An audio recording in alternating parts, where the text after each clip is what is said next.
Okay, yeah. Now it's recording. Mm.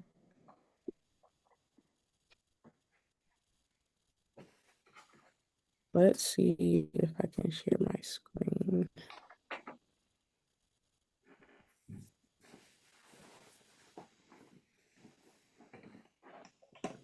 I think, Howard, we can't hear you. It doesn't show your mic. Oh, there it goes. There we go. Just one thing is,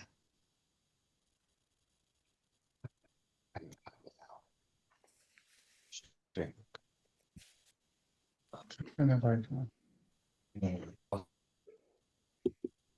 me share my screen.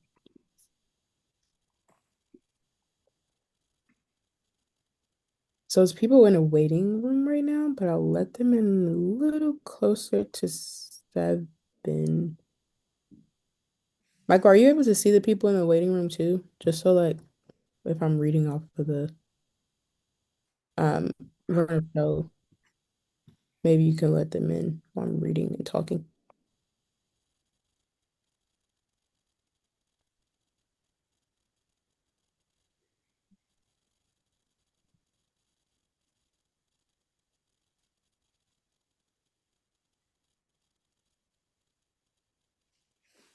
Mm. I'm sorry, did you ask me something? Yeah, are you able to see the waiting room? No, I don't actually. Oh, okay, it might just be on my end So, then. It's fine. I'll just have to keep like looking back and forth. It's cool. Um,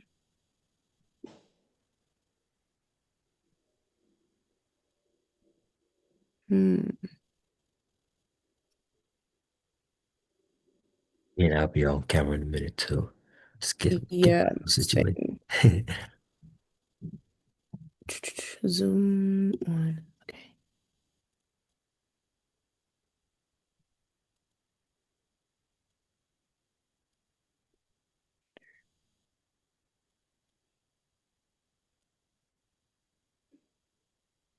All right, I think this should work.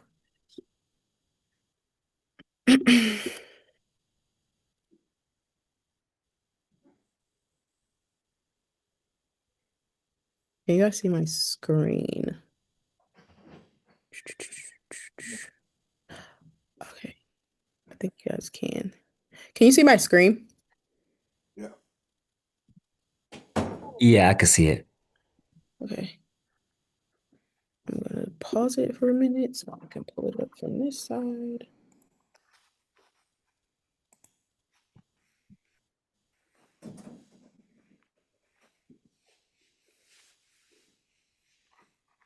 Alrighty.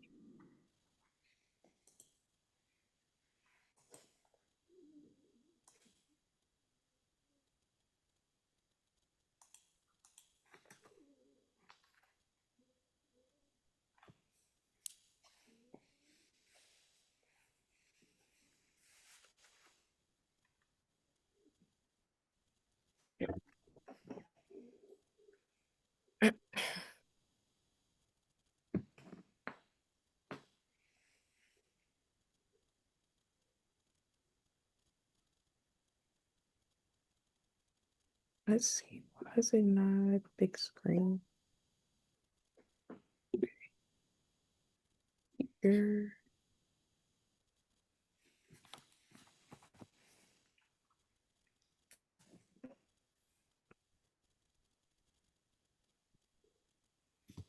There we go.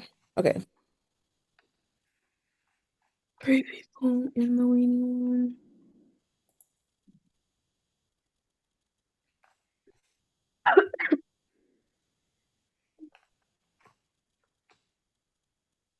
Hello, good afternoon. Well, good evening now. Okay, good evening. Good evening. Happy Sunday.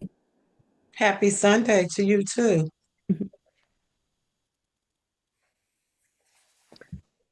Okay, we're just getting some people in the waiting room. But this is just kind of like the agenda for today. Um, Michael and I will kind of do like a brief welcome and introduction, and then that's when we'll break into just the executive roundtable panel and with some open questions, Q&As from the audience, and a few questions that Michael and I have, which is into the live Q&A. Then we'll break into like just talking about a few real experiences, testimonies, break into a short break. Anybody that wants to showcase anything, audition, or just present anything to you all, we'll have a brief session for that. And then at the end, just breaking into offers and closing out the webinar today. Nice. Yes. All right. So if anybody needs to go grab some water or anything like that, please feel free to do so. I'll start letting people in the next 5 minutes.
Okay. This one down.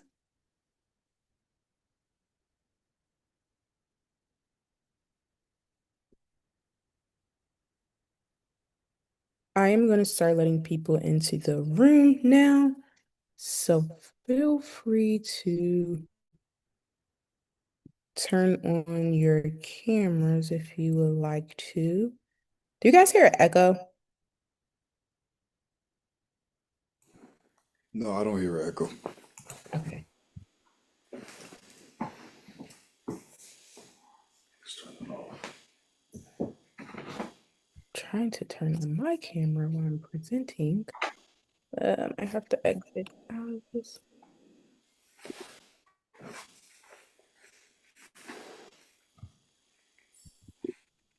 One second.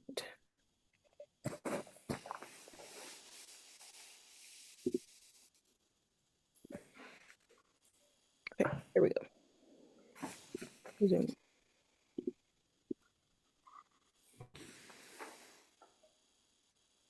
Hi, welcome.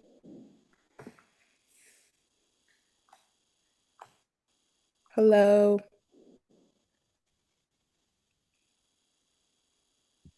Good evening. Good evening. Good How you doing? evening. Hi, everybody. Hi, happy Sunday. Happy Sunday. Happy Sunday. Hello. Mm.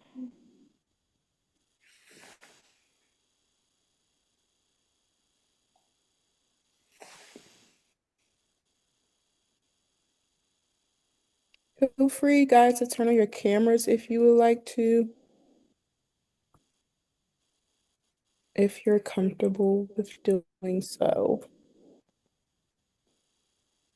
I'm driving. As soon as I get home, I'll post up my camera and go live. No worries. All right. Lord willing, I won't hit any game traffic. I'm about to hit 495 coming from Rockville, so hopefully there's no game traffic out there. Safe travels. Thank you. Thank you. Welcome. Kimberly, you're not late. We're just getting started. Just decided to let everyone in the room 5 minutes early. So you're not late. You're right on time.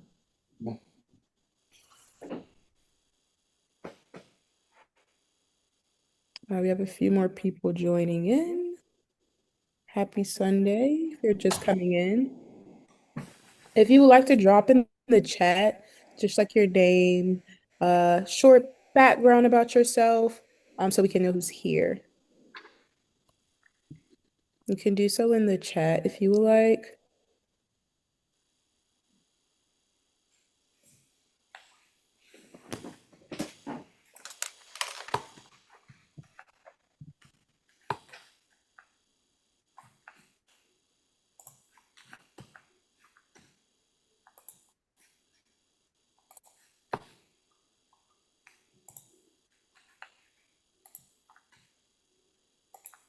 Okay, I'm gonna give us about 3 more minutes before we kick this off.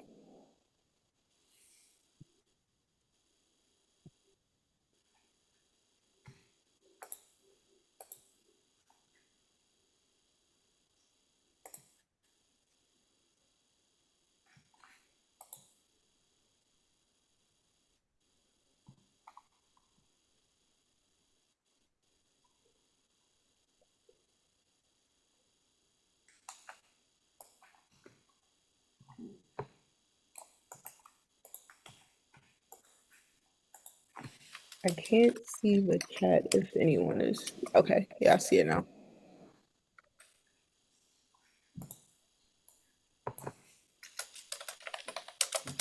Writer and producer. Welcome, Kimberly, screenwriter and content development. Welcome, Jay Parker.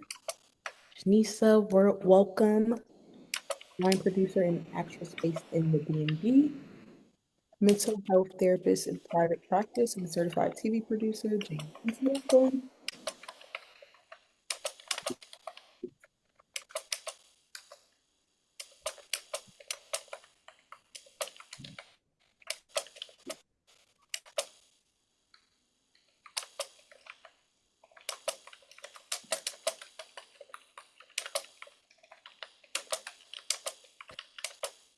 Alrighty.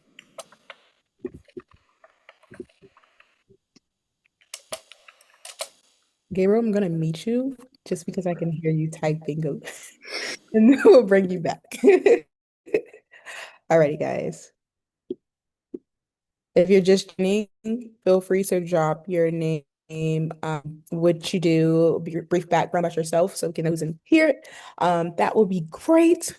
But we're gonna start this off and get started so we can get rolling. I know we have a lot to just unpack today and uncover. Welcome to this webinar of exploring opportunities in the film industry for every creative. Everyone is a creative at heart. Everyone has their own creative meaning, creative field, and different things that they tap into.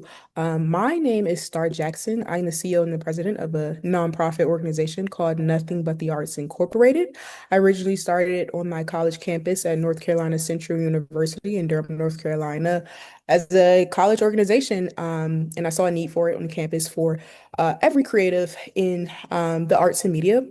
In 2020, I transitioned into a nonprofit organization, coming back home here in the DMV area, if you're from the DMV, Maryland, PG County area, and just really targeting all DMV creatives and still my North Carolina creatives as well, but really tapping in with our DMV just ecosystem and bridging that gap between our communities and creatives to provide opportunities for them.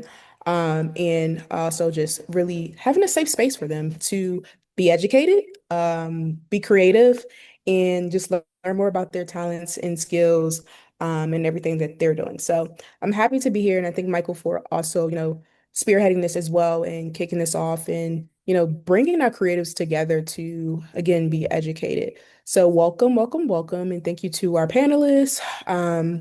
We have some speakers that are going to speak about, their journey as well, live Q&A. And if you do have anything that you would like to share, present, or just kind of audition, then please drop in the chat if you're interested. And then Michael and I will also single you out once we get to that portion of the segment.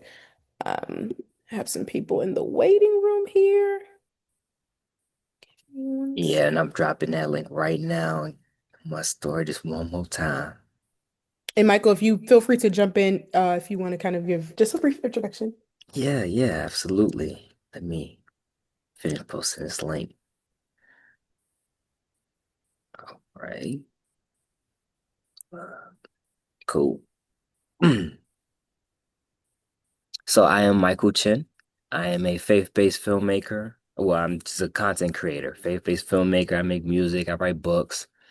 And yeah, I thought this, was ordained by God, and definitely thank you, Starr, for joining with me on this and bringing this panel to life, bridging this gap so that way we can have creators be able to get to that next level.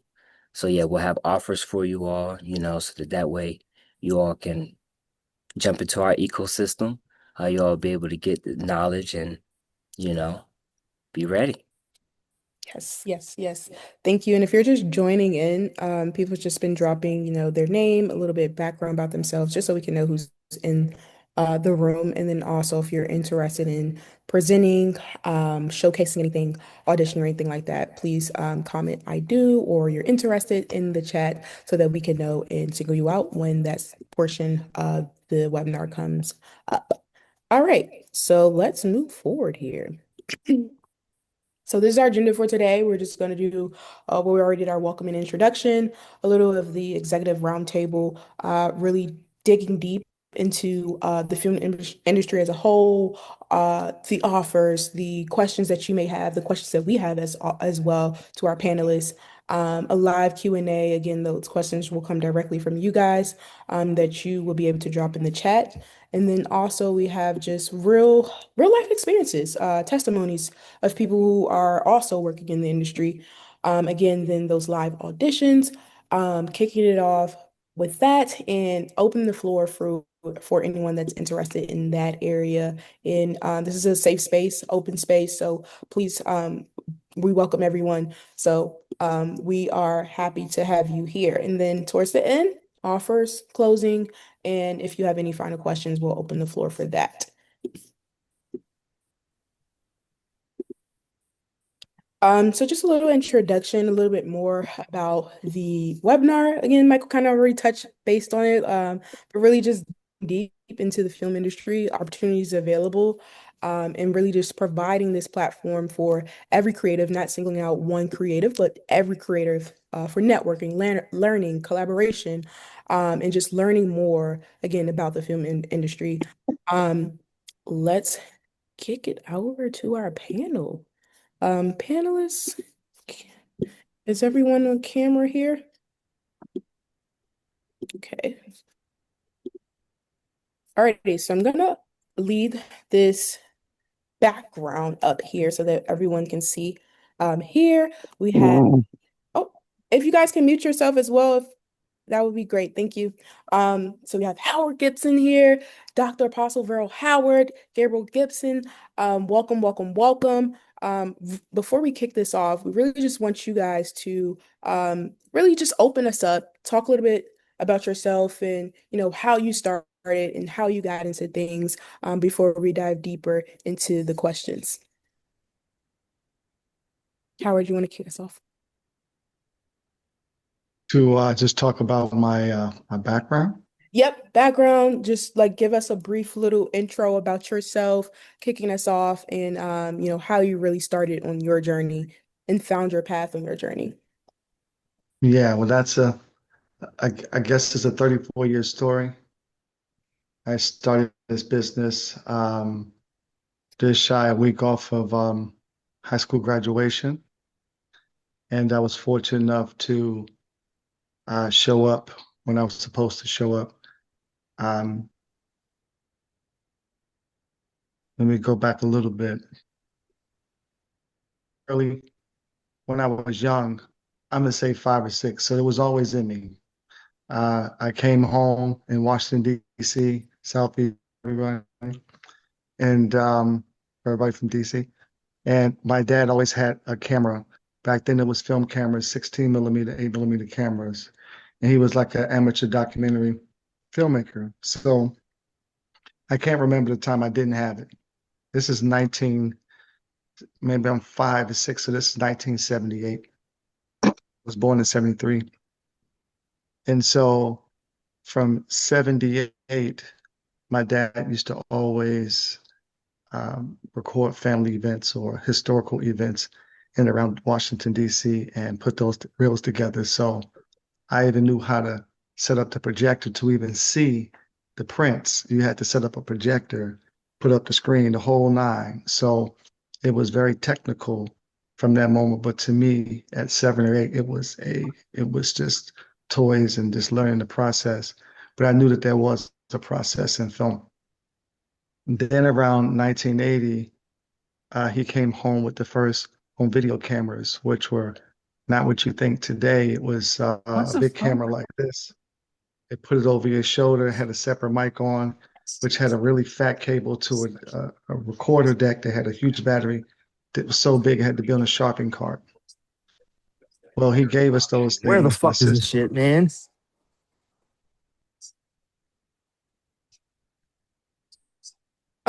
Excuse me? Yeah, we Do can we have remove someone him. that's not supposed to be in here? Probably somebody just. Okay, so I'll continue on. So I always had that in me. And so I started learning how to be a filmmaker way back then. By the time I got 18, I found myself on sets, major sets, Eddie Murphy set about a week after school, and close to it. And that was the first time I realized that growing up looking at actors and you would imagine what this would be like. It's not what it seems. It's really hard work behind this and really focused field, but in a niche. So it's not too many of us, at least back then. And so I got on there as a production assistant. I did Distinguished Gentleman, then Boomerang, and then off to Media Man first year. And so from that time on, from my week from high school to that next following year, I had met just about every Black Hollywood filmmaker you can imagine.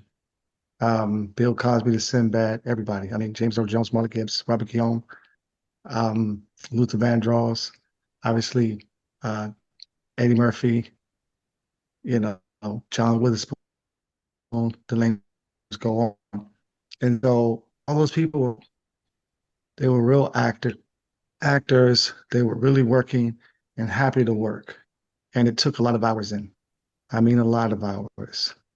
And so much so that I was delirious as to which day it was, just to have the opportunity just to be a PA.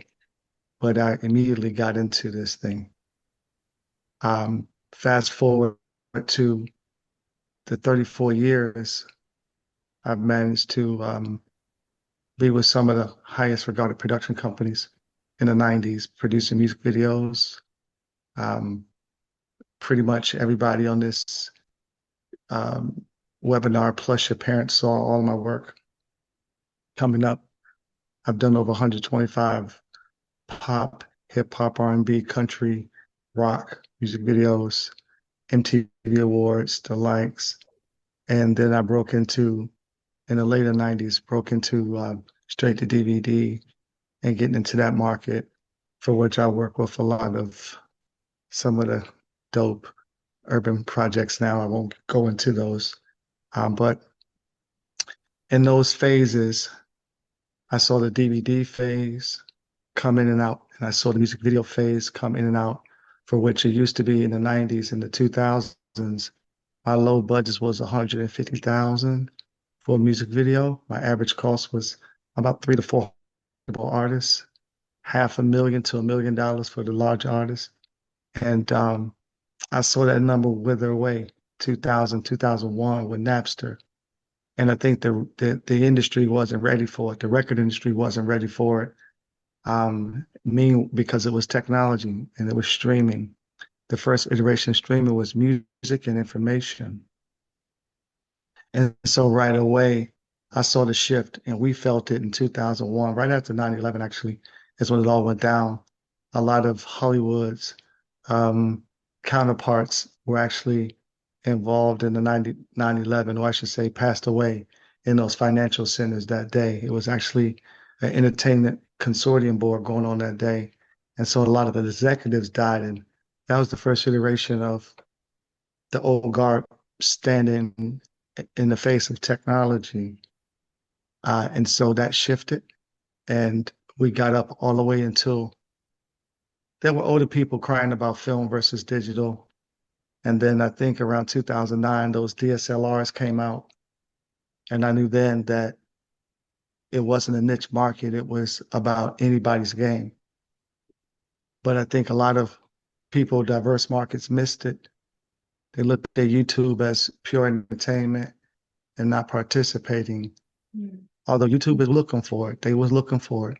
And only a few who didn't know the rules in the beginning of how to engage in Hollywood took on it by storm. And maybe those are the same people who did not care about what Hollywood was doing.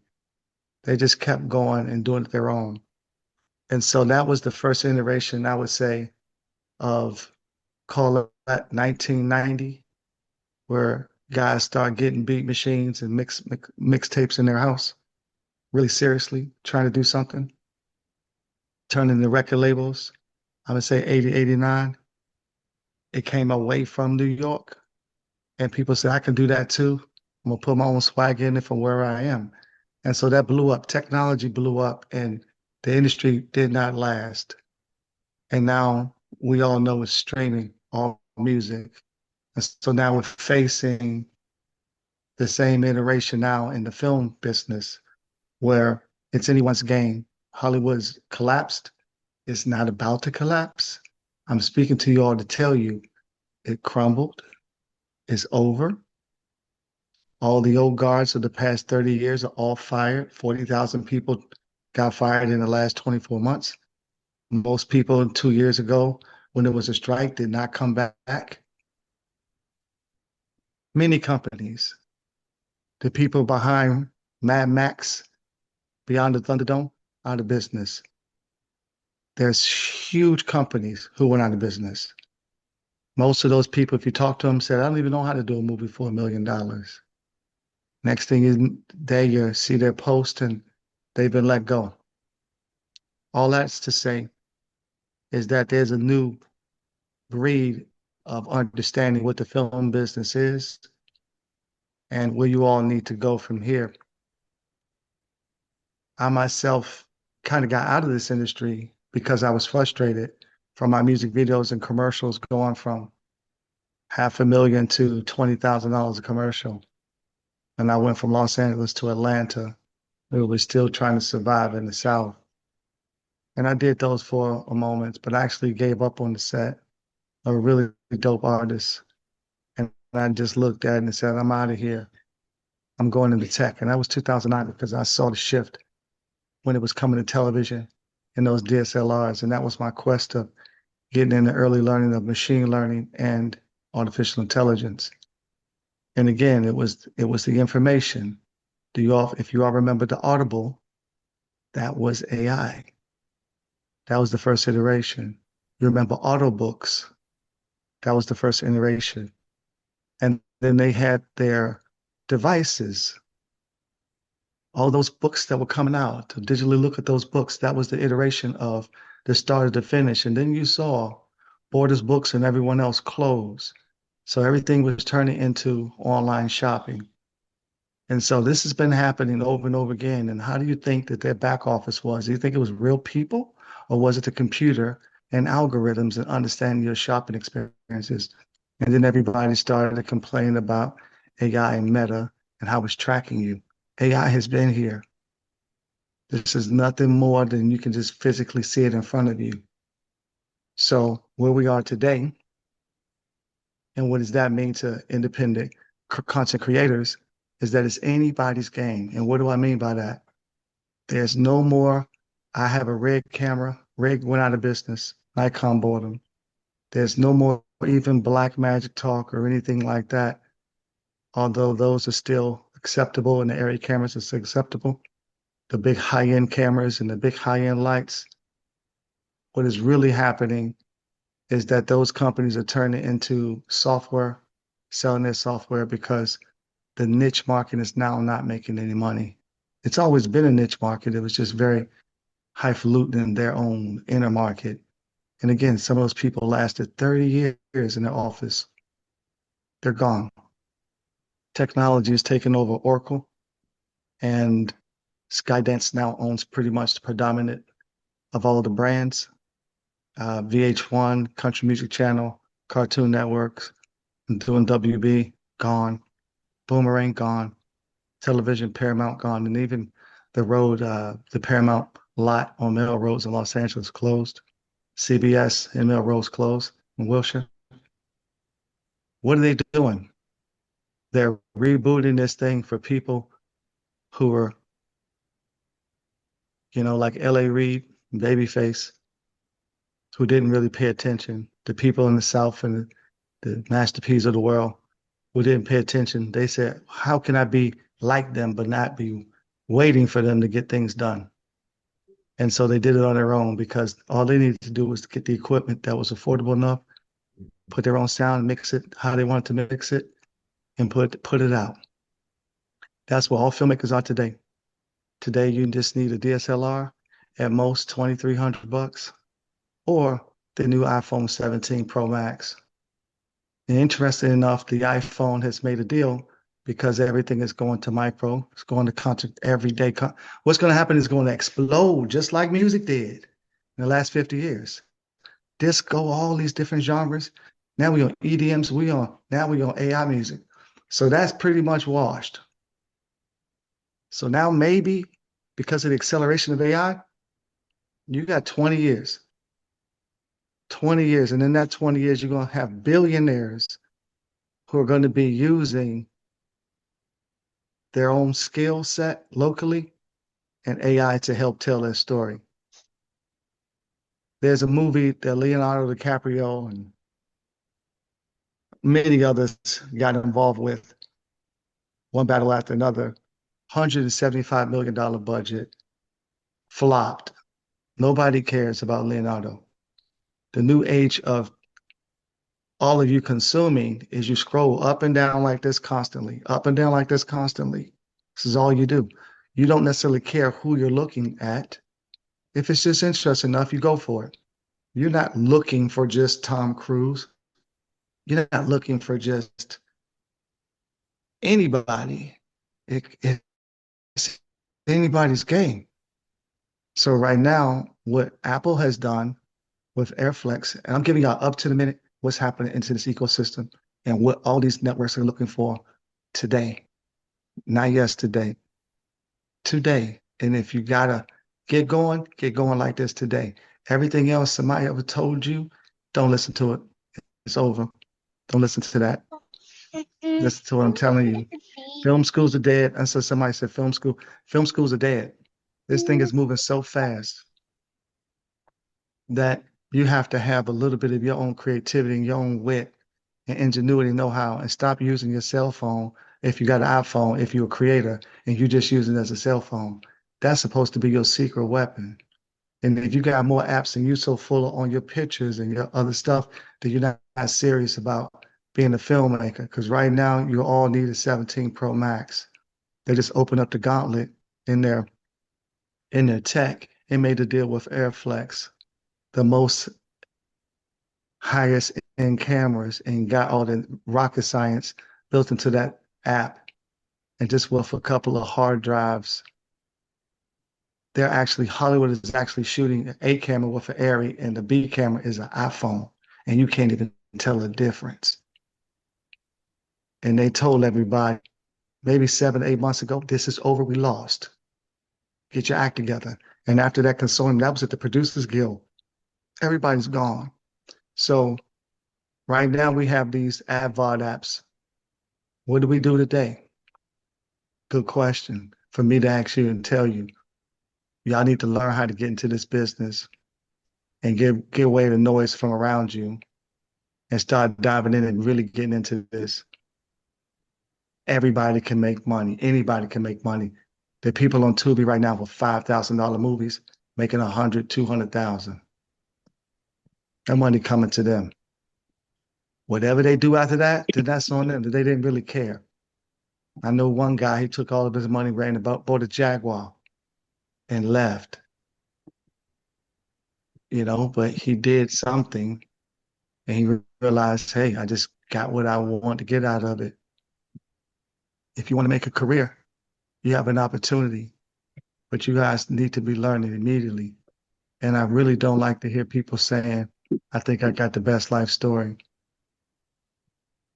You got to tell stories first. You got to learn how to tell stories first. Because if you got your own life story, then there's no excuse for you not doing it for yourself at this point. And so that's where we are. That's where I am today. It's an opportunity. Michael Chen, he done pulled me in and pulled my son in and pulled everybody in. He's like, Uncle Howard, you got to do this. He calls me Uncle Howard. You got to do this. You got to do this. Because I tell him this every day. My son hears it. My son is an amazing musical genius. I pushed him into the gauntlet of doing the score because he said he wanted to do it. And I gave him a whole TV show and said, go do it. Put him in a room and shut the door. He came out winning. It was hard. I'm sure he'll talk about it after this. But he can tell you, you got to do it in the story, no complaint. And he did it with bare minimum software that everybody can have. And he achieved it. And so that's what you all have to do at this point, And the opportunities are here with Tubi Advod, especially through me. I got a distribution umbrella. If it's something that's worthy and you've gone through the paces of learning what I teach Michael Chin and many others, then take that note, follow the letter, follow it to the letter. I'm giving you complete game and know that this is a huge race. So whoever did make it onto this, that's how really are. Whoever did make it onto this, you got to jump on everybody right now because I probably wouldn't listen to anybody else outside of this. We're in pre-production already for the next movie. So, but I would say that, if this is something you really want to do, get serious with it. There's no time wasting. This industry is not waiting time. Right now, it's like gold rush. It's the gold rush right now. And I would say in the next 36 months, you'll be locked out if you don't get started now. So what's one habit that's elevated your What keeps me elevated since the 30 years ago is the want to get this thing going, to learn. And I was given an opportunity. How I got into this, and that 4 days after my high school, it was a friend of my mother's and my father's. My mother grew up with this guy on the street. I also called him uncle. And he ended up being an award-winning sound engineer. He did Women's of Bruce's Place, Field of Dreams, Dancing with Wolves, and Glory, for which he won 2 Academy Awards and Emmys as well.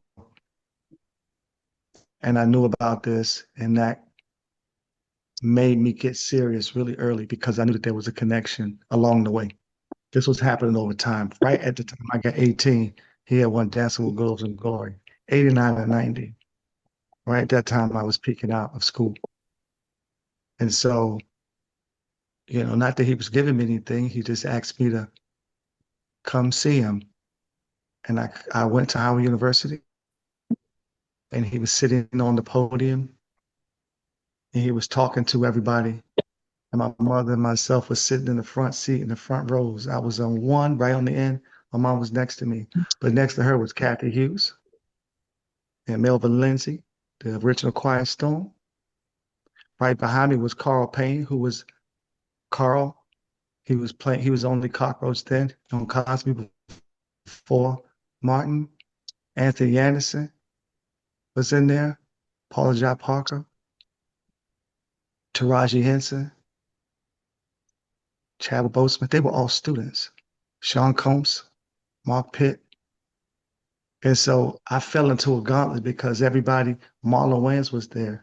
I fell into a gauntlet of at Howard University, where that was the mecca because of what Bob Johnson had done to entertainment wise and what the history of what Howard University stood for and still stands for today. And so it was a mecca of a bunch of students. And most of those names I just mentioned, I still deal with them today. They're still really good friends of mine. But I went the next following day, I went to be a PA on Distinguished Gentleman the next day. The next day, I was within inches of Eddie Murphy, and he was joking on me. And I just was stunned. So that's how I've always been. I give people an opportunity because that's how it was given to me. I don't bust people's balls. He just opened the door for me. I was the PA. I never asked him for a dollar. I never asked him for another job. I took off. I just needed that one opportunity. And so that's what drives me is to know that in a spiritual realm, he answered my cry really early. My desire, my deep desire where no one else believed it, especially from Washington, D.C., and didn't know about Russell, didn't know about him, and nor could I even explain it. And even if I did, it would sound make believe. And that's how I think PG County treated me, how Washington, D.C. treated me. And I'll go back to that from the ones who are in DMV. I was the only one out there, literally a wolf by myself. The only other guy who I brought in was Bruce Brown. I brought him into the film realm. He was doing videography work, and I brought him in. I would just bring people in. Taraji Henson's first movie, I brought her in, and I've always been that way. You And brought me so, in, big bro. and that's my drive. That's my drive. So that's a spirit led. How you get the soup is how you feed the soup to someone else. Don't give them nothing else. Next question. Great. Thank you. We're gonna let Dr. Howard and Gabriel also just give a brief introduction about themselves and Okay. like, their journey Over. as well. Copy, copy. Uh, my name is Gabriel Gibson. I'm Howard Gibson's son. I'm a composer, sound engineer. I write. I've done some acting. I was a production assistant, even a set designer at one point. But I kind of got into the music side of the film business, and that's pretty much it. I was raised in this business. As you can see, my father, he's been in the game for longer than I've been alive, and it's kind of just in the blood. But it's about your persistence and your determination. Because whatever you might be thinking, it's like, oh, this is hard. I don't want to do this. I can't do this. Your beliefs, your intentions, your thoughts, your actions determine your survivability in this industry. So, you're gonna keep working, developing yourself, and do something. Utilize your assets, utilize your resources. As Howard said, AI is starting to get big. Technology is moving fast, moving forward. We have strikes. We have ChatGPT out. Writers are striking. We have Sora. We even have AI music. I just graduated school just maybe 2 years ago now for sound engineering. I got my bachelor's, got my credentials, and I've worked in studios before. But now we have AI. But it's about the quality, not the quantity. I mean, it's the quantity too, but with streaming, we're looking at new things every day. We just keep scrolling, we keep scrolling. But what is the material? What is the content that you're consuming, and what are you putting out there in the world? Yeah. Is it positive? Does it have a message? What are you actually doing with yourself? What are you doing with your time? One thing that I've learned working on set is that when you wake up, it's right back to work. It's 12 hours, maybe 14, 15 hours being on set. And it's like, I love doing this. I got to keep moving. And sometimes you might not make sometimes your resources are limited. Sometimes you might make something you're like, this is not my best work, but I did it. I put it out there. And my next work is going to be even better than this. And then you realize that greatness, people aren't great because they haven't failed, but they're great because the failure never stopped them and they keep going. So that's basically it. It's never stopping, putting yourself forward, putting your best foot forward, and seeing how you can change the world, change your own life. You know, I don't really have too much to say, but yeah, that's my little spiel right there. It's beautiful. It's beautiful. Dr. Howard. Facts, Come on. facts. Yes, I'm excited to be on here, first of all, because I feel that, like Howard said, we're in a different day now, and opportunities are available to the creatives that are aggressive and have the type of passion that you need to succeed in this business. You asked initially to tell a little bit about yourself. I'm going to tell a little bit about myself as to how I got in the industry and how Howard and I just got meshed together as one. I've been working with Howard way before Gabriel was even born. Just to kind of give you an idea, it was probably around 1990. I was doing the beauty pageant thing, or maybe a little bit before that. I was in a lot of beauty pageants, and then in beauty pageants you get around other entertainers or people who work in the field of entertainment. And I always had a desire, even from a little girl, to act and work in the movie business, but my parents made me go to college and do something different. So it rolled back around 1990. So I ended up having a lot of contacts to other beauty pageant contestants who aspire to be actresses or singers or dancers, as well as models, because I was in the industry at that time because I modeled the whole 9 yards. So what happened was in 1992 with Distinguished Gentlemen, I got a phone call. Oh, let me take it back. So we were all trying to do the video thing. And I got tired of being cattle. I'm gonna be straight up with you. I didn't like being cattle. I didn't like somebody looking at us lined up and saying, I like you, and you. I didn't like it. But I had some connections to a lot of beautiful women at that time who were in pageants and modeling the whole 9 yards. And I somehow got a call from somebody who was working with Distinguished Gentlemen, because they had a girlfriend who used to date Eddie Murphy, and I knew his brother and all that type of stuff. And they asked me for some extras. And so that opened up the door to me start thinking about extras, okay, casting. So they asked me for some extras, and at that time I provided quite a few extras to them. And during that time, there was a young lady by the name, she's a major casting director now. Her name is Robbie Reed, and she was just really getting her start at that time. And one of the Caucasian women who used to do casting was kind of, letting it go. So there was room for me to be able to do something, but I really wasn't understanding what I was even doing at that time. It kind of happened as a fluke because I got tired of being part of cattle call. So then in 1997, I got casted as a principal extra in Shadow Conspiracy, which is, the movie that Charlie Sheen was in. I was like, I want to know more about this. So somewhere in the midst up in there in those 1990s, me and Howard ran into each other. I don't know how we got connected. I just know it was God, because there's some people I'm not connected with anymore. It's a different season in my life. But Howard and I have been like brother and sister. And so we got connected to how we were shooting like 30 videos a month. 30. And so how it involved me, I was his script continuity person.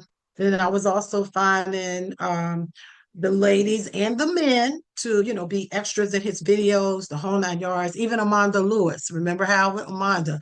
And so I worked with him very closely with him and learned the game. Even when he shot the videos, like he said, he was shooting in 16 millimeter, started out as six. Matter of fact, let me backtrack that, Howard. You were doing a film, you interview from hell at your church. Yes. Yes. Yeah, interview from hell at your church.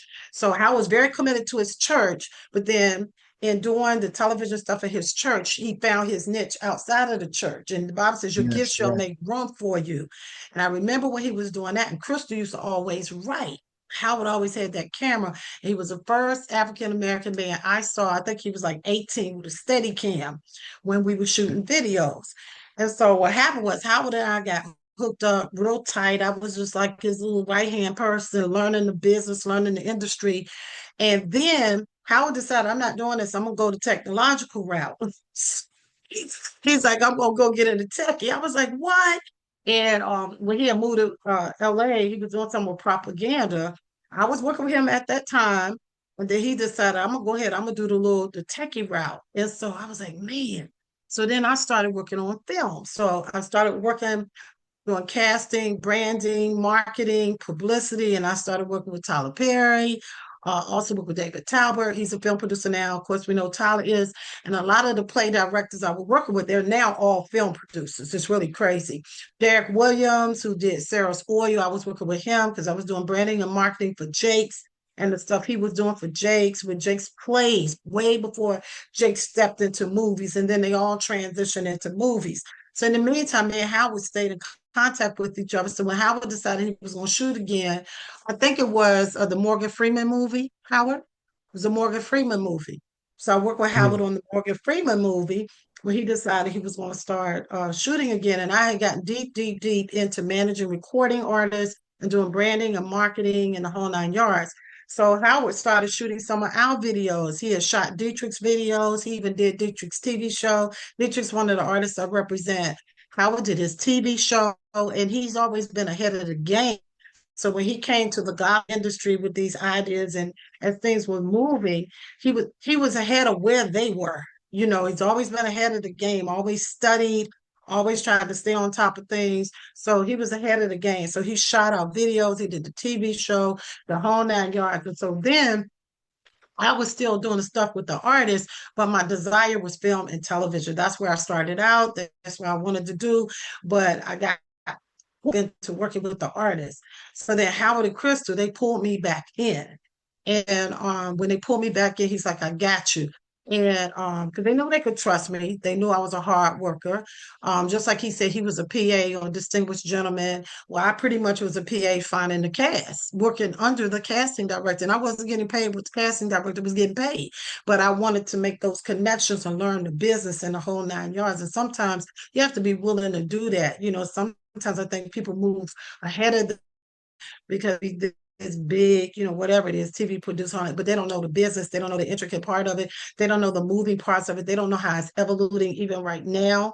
The changes, that's how it was talking about with the networks, firing people, shifting. Those that were the gatekeepers are no longer the gatekeepers. I mean, it's different now. The mandates are different, the whole 9 yards. And so Howard and Crystal pull me back in. They're like, okay, we had such a long relationship, like I said, way before Gabriel.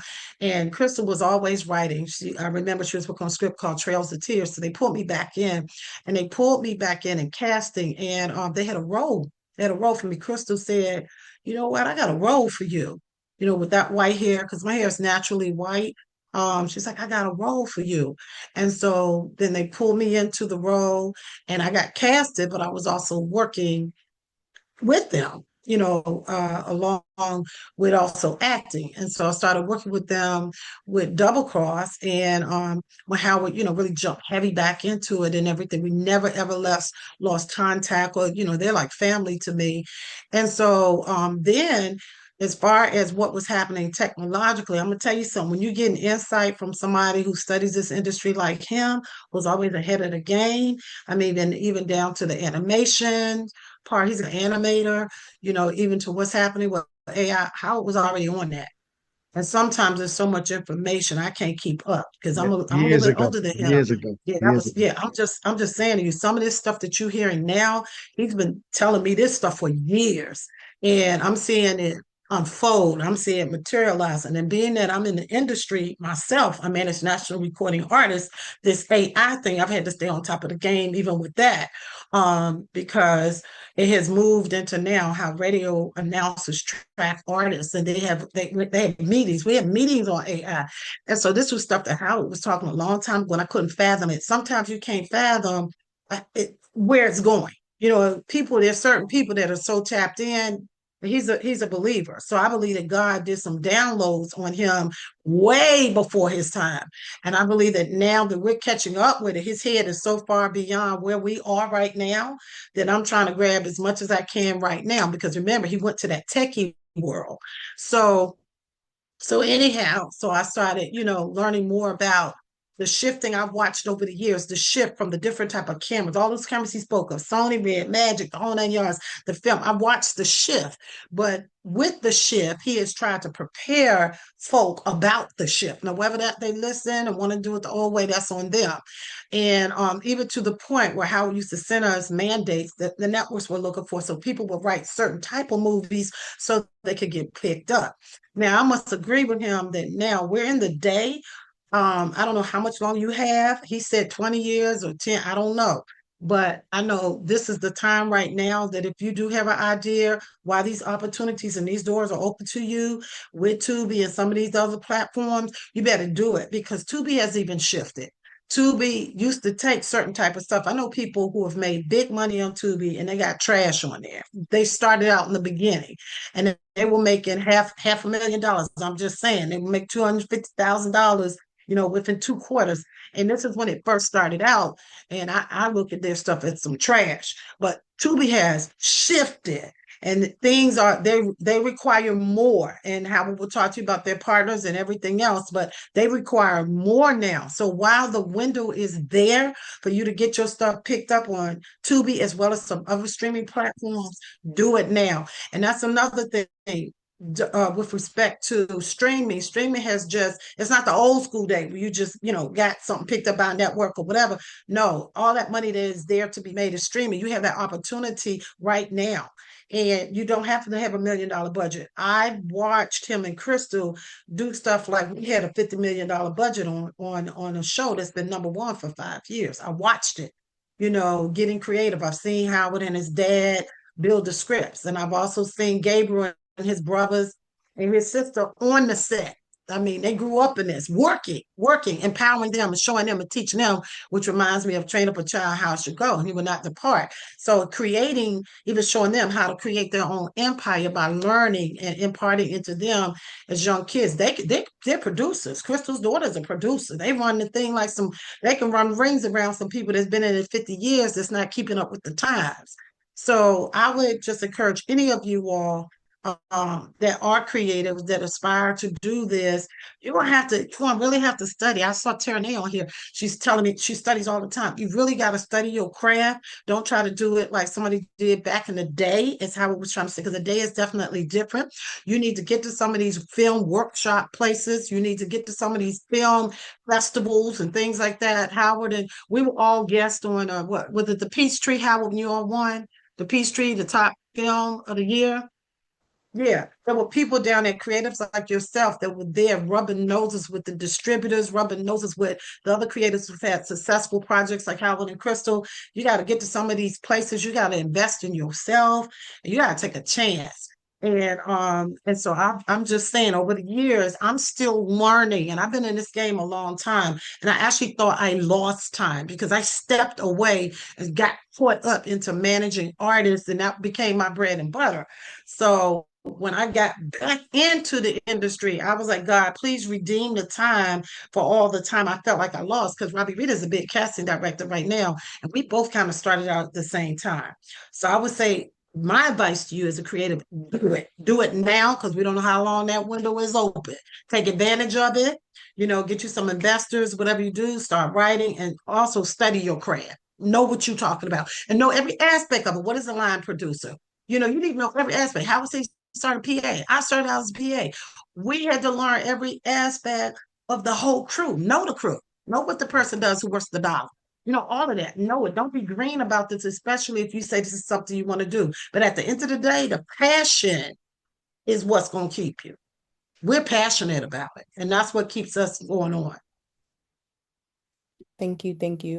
And just staying on the topic of just industry navigation, what is like some of the biggest mistakes you see, like new creatives, new, people entering into the film industry making, and how can people on the call kind of maneuver away from making those same mistakes or pivot into a different lane? I think they have to decide uh, what's their lane. And I understand some people, even Casanet said he kept throwing so many things out until it stuck. Sometimes that happens, but it was the volume of what they were throwing out until they caught it, right? So that's just one aspect. And I think it's a good aspect. Uh, I used to just make movies at home when I was a kid. And I would use friends and family and I would edit those up. I was 14 and 15 and I would show people in my neighborhood. A lot of people in my city knew that we were doing that. So I'd say start there. At that time, I didn't know anything about the industry, but I knew about Russell. I'm telling you now, for what you hear now, do that. Start right there. Take people, friends, and family. Get the funniest guys you talk to, ask them to say it in front of the camera. Those kind of deals.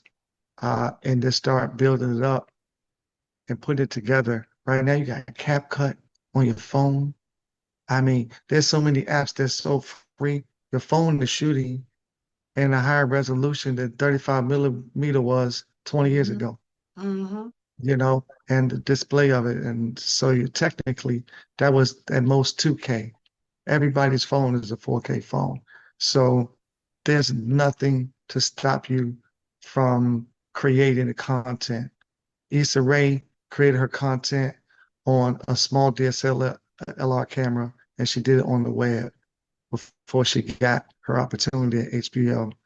They saw it. So she just kept doing it, and that never changes. So you got to start from here and start picking it up, picking it up, picking it up. Start doing some shorts. Uh, a couple of minutes. I was taught how to do commercials, 30 seconds to sell you everything you needed to sell. So I'm super sharp with it. And I cut the fat as with everything. I go less about visual, more about the visual aspect and less about talking. So that's just me. Music videos, everything he's singing, but it was all visual. So I'm visual first. And you are stepping into this business. I hate to see these films where they be on one scene for 25 minutes. I mean, I want you to watch a movie sometimes, and I want you to look at the time.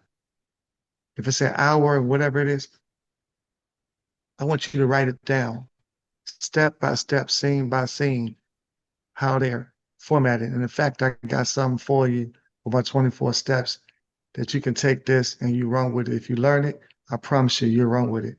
There's so many movies produced out of about 24 steps. I crafted this thing, and it took me many years to pull it together to understand how algorithms work, because Mm-hmm. algorithms work within time and the branding and how you captivate the audience and what you do at certain times in the film. I'll give you a great example. So everybody knows sports. What's the middle of the Super Bowl? Halftime show, right? So just example. So that means for everything, it's the same way. Right in the middle of your show, you got to hit them with the biggest midpoint disillusionment. You got to hit them with something hard because the brain algorithm starts right there in the middle of your high point. So they're going like this to hit you on that high point, and they're going to keep you or not. then automatically your commercials can go somewhere else and come somewhere else. This is algorithms, folks. This is advertisement learned, machine learned into an AI system. It's going to step and repeat the same thing every time. So by learning this process and learning how to tell your story within this process, you're going to get more people watching. You're going to keep people engaged, and you're going to learn a whole lot in how to sharpen up your own storytelling. That is the key to get going, because everybody can get a phone.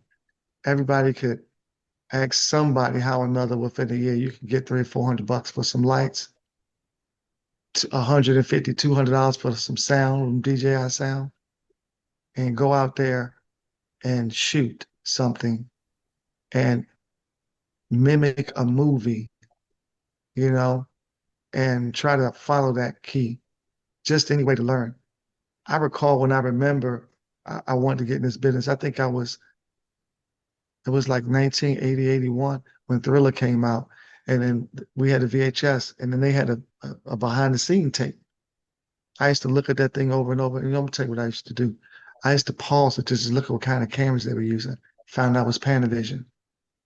I got on the yellow pages, 411, long distance. Asked my grandmama, can I use this to go the long distance 411 to get to Panavision office? A kid, and said, can I get your manual?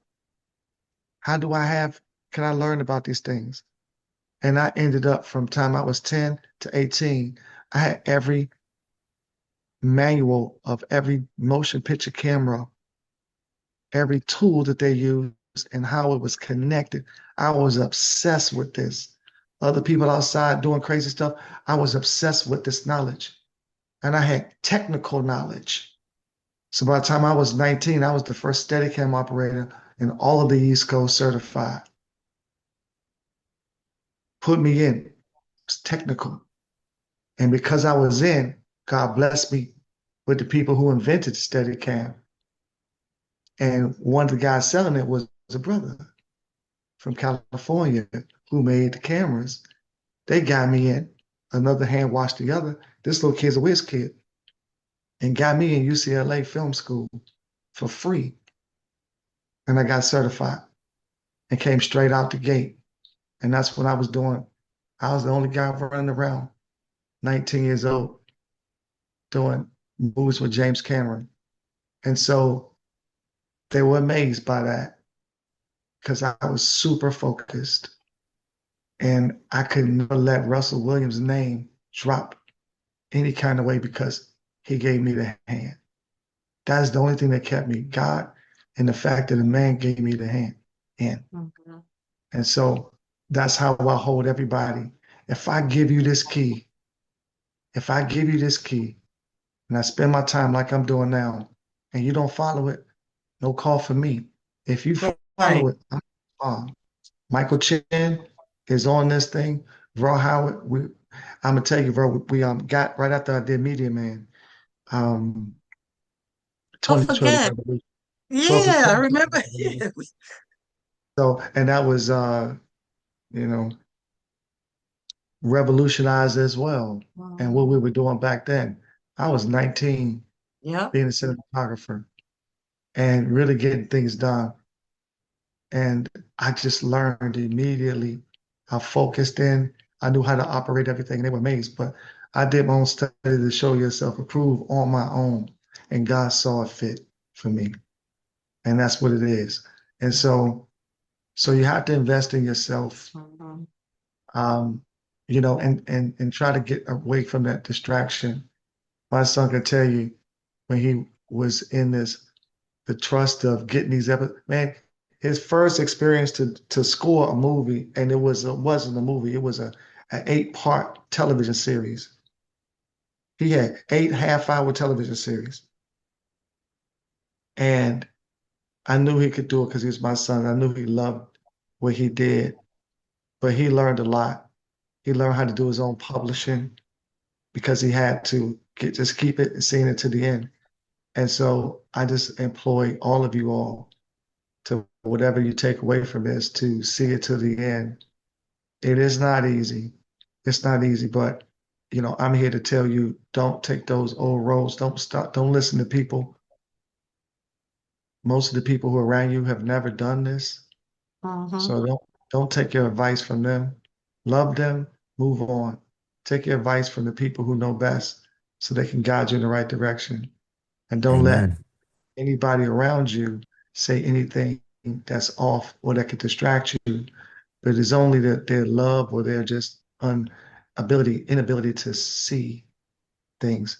I had family and friends around me, so close to me, but absolutely could not understand with the God gifted me that I decided to take on impossible mission from Washington, D.C. to Hollywood and to have the number one shows and to help cultivate and run a whole network.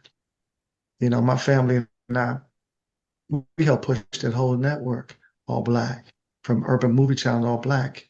And we stay humble, we stay earnest to what we believe in and what our Father gave us in the beginning. And so I'm just humbly pray that whatever message I give you now, that you all hear this. And I want you to do your own independent research. Everybody should be looking at the iPhone 17 Pro Max cinematic against a cinema camera. And then I'll ever want you to tell me about a cinema camera again, ever. And then we're going to go from there. Mm-hmm. That's where we're going to start the next movie waves from there. I Facts. want to say something about that question. She asked about the mistakes that a lot of creative make. I'm gonna start with I make a scripts. lot of mistakes. I live Yeah. for mistakes. Let me just say that. Let me be direct with you because I'm over about the message. And I want to be clear, but hey, listen, I don't even look at mistakes as mistakes. I look at them as learning lessons for real because this is school, it's education, and this industry Facts. keeps on shape shifting. It keeps on shape shifting. There's no mistakes. Mm-hmm. There's only lessons, and you have to live your life with those kind of things and not beat yourself up and be willing to get out of your own crap that you put yourself in. Seriously, Mm. stop Facts. blaming everybody else and get yourself out of it and say, you know what, y'all right. This is not right for me. And just be willing to let go. Sometimes I kept things too much until all hell breaks loose and it burns away, literally goes away, in the thrust.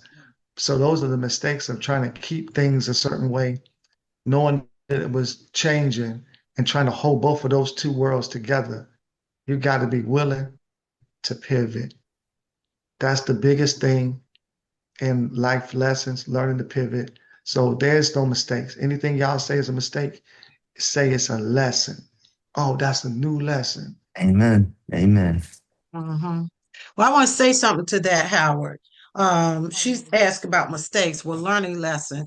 One of the things I see that a lot of people make a mistake with is bad scripts. I listed about five of them. And you can have a wonderful idea, but that doesn't mean you're a script writer. Howard and I and Michael, we have looked at scripts that we had to tell folk, this is some mess. It needs to be rewritten. And it was with a celebrity. So, that was not a hard, I mean, it could seem like a hard thing to do, but we had to be honest because it was a script that we were looking at to possibly shoot, but it didn't flow. Invest in somebody who can double, take another look at your stuff that you're doing. I've seen Crystal write scripts in 4 days. I've seen Michael write scripts in no time. Get somebody who really writes scripts to oversee some of the stuff that you're doing. Crystal and Howard call them dirty scripts. If they don't do certain things at certain points in the progression of the script, they call it dirty. Then another thing, a learning lesson, genre. What genre? There's some people that are really good at drama, some are good at comedy. One of the movies I was in, the director just announced some BET stuff I did with her. She just announced that she has done 13. She's up to her 13th Christmas movie. So she found her niche. That's what she does. And maybe because Howard has expressed to me that sometimes Christmas movies can be a little easier to get picked up because everybody wants a good Christmas movie. But her niche is writing Christmas movies. She's not somebody else's may be faith-based or somebody else may be thriller or whatever it may be, but kind of figure out what your niche is or what area, what genre, what type of writer you are, creative you are with respect to movies. Then I also put down here funding.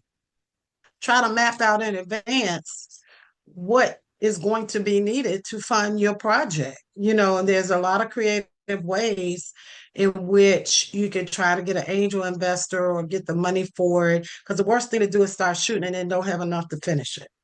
That's bad.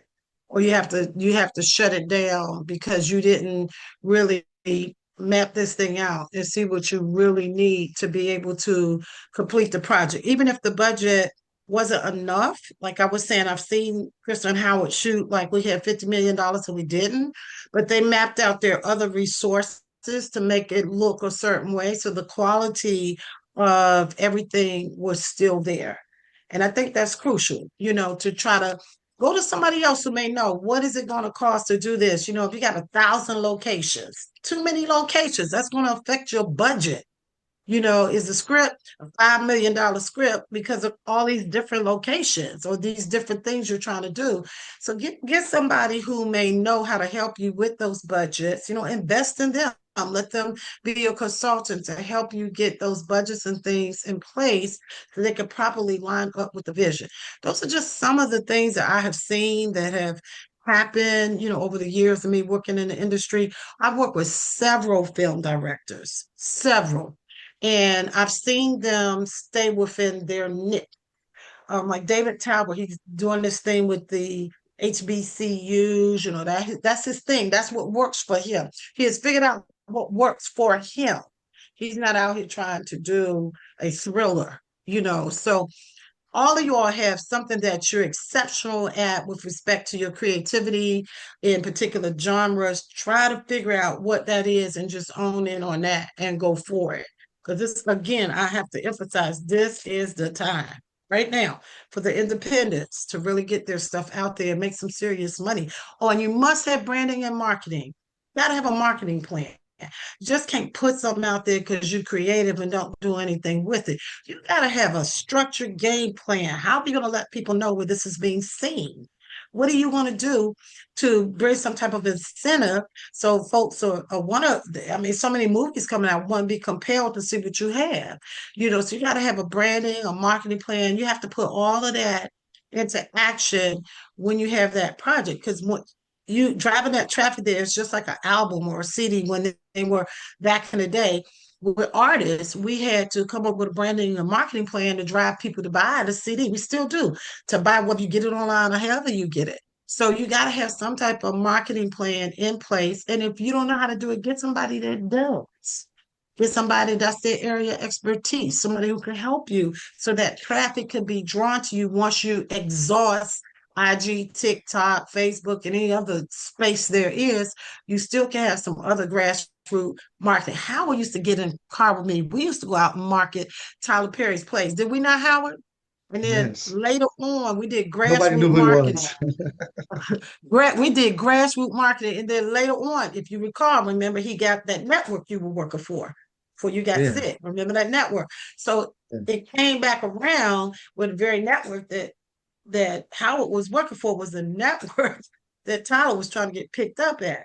But we used to get in the car and we had creative ways of doing grassroots marketing. So you have to do that with whatever your project is and keep that in mind. So I just wanted to say that because I see people lacking in that area and nobody knows they even have a project. And just to add to what both of you all were saying, Howard's 24 steps, to learn that that'll be available later on. We'll tell you how you can learn about his 24 steps and also be able to download that formula so that you can make sure you're hitting those beats and you have a clean script. Yeah. I want to add to that as well. One mistake that I see that is highly prevalent in this sort of industry is that people stop before they even start, and they don't put themselves in an environment where their craft can thrive. So people are afraid to network. This is the first step when you have people in the industry, reach out to them. More people, lots of people know more than you. And just putting yourself in this type of environment saying, hey, I'm doing this. How can I make this great? That's all you have to do. And then figure out who's your audience, how you engaging with your audience, how they're going to be able to see you. One thing is that people just want to skip to the boss battle. You can't just skip to You're the right. last level when you're on level three. You know, Right. that's just not going to work. And then you feel defeated. You're like, no, I'm going to stop. No, don't ever stop. If this is what you love to do, spend all your time trying to learn everything about what you love to do. And because one thing about it is that novelty is one thing. The theaters are dead. Nobody's really going to the theaters. You know, streaming is huge now, but why is it huge? You know, everybody has their puts their content out there, just pushing it out. But it's about, is this the best content? Do I want to stay here for this? Do I want to watch this? One thing about the streaming and the podcast is that they have a lot of content, but it's also they talk about things that people want to watch. They want to see these things and they make it worthwhile. And so that's just kind of what you got to think about. How can I make this like with the scripts? If I don't know how to make a script, let me talk to somebody who does know how to make a script. And then if people want to stay around for the script, is it going to be in one scene for 24 minutes? One thing I hate to see is that the whole movie's in one place the whole time. Mm-hmm. So it's like, okay, how can I make this better? That's it. Hone your craft. Know everything about your craft. Don't say I'm not gonna learn that. No, learn it. But don't try to hold everything all at once. It's not gonna work. Figure out that one thing that you're good at. Figure out what somebody else is good at. Say, okay, you're good at that. Come work with me. Or let's work together. Let's figure out something. That's how you make it in this. It's about who you know. That's it. Thank you. That actually brought me to like my next question of just opportunities, networking, and connecting with people. And the question was just basically how can even people who haven't really stepped into this field yet or stepped into this industry, how can they do so? Where should they look? Where should they start? How can they start outside of just like those film festivals or jumping on webinars? How can they really get into the field? Screenings also. Going to these screenings because a lot of times the company that picked up the movie is there. I was just at a screening and Amazon was there. And going to other people's screenings, investors are there. I mean, I've met a lot of people even in the DMV, just going to different screenings and getting out there and seeing, what people are investing in and rubbing noses with some folks that can help me out. You can't be an Allen in this thing. You can't think you know it all. You can't. You got to learn from others, see some of their success stories, and take note. And you have to invest in you. I think one of them, Gabriel, said it earlier. You have to invest in you. If you need to get to Miami to the film festival, register and go on and save up your money and go on down there and rub noses with some of those different people. We have events that are going on here.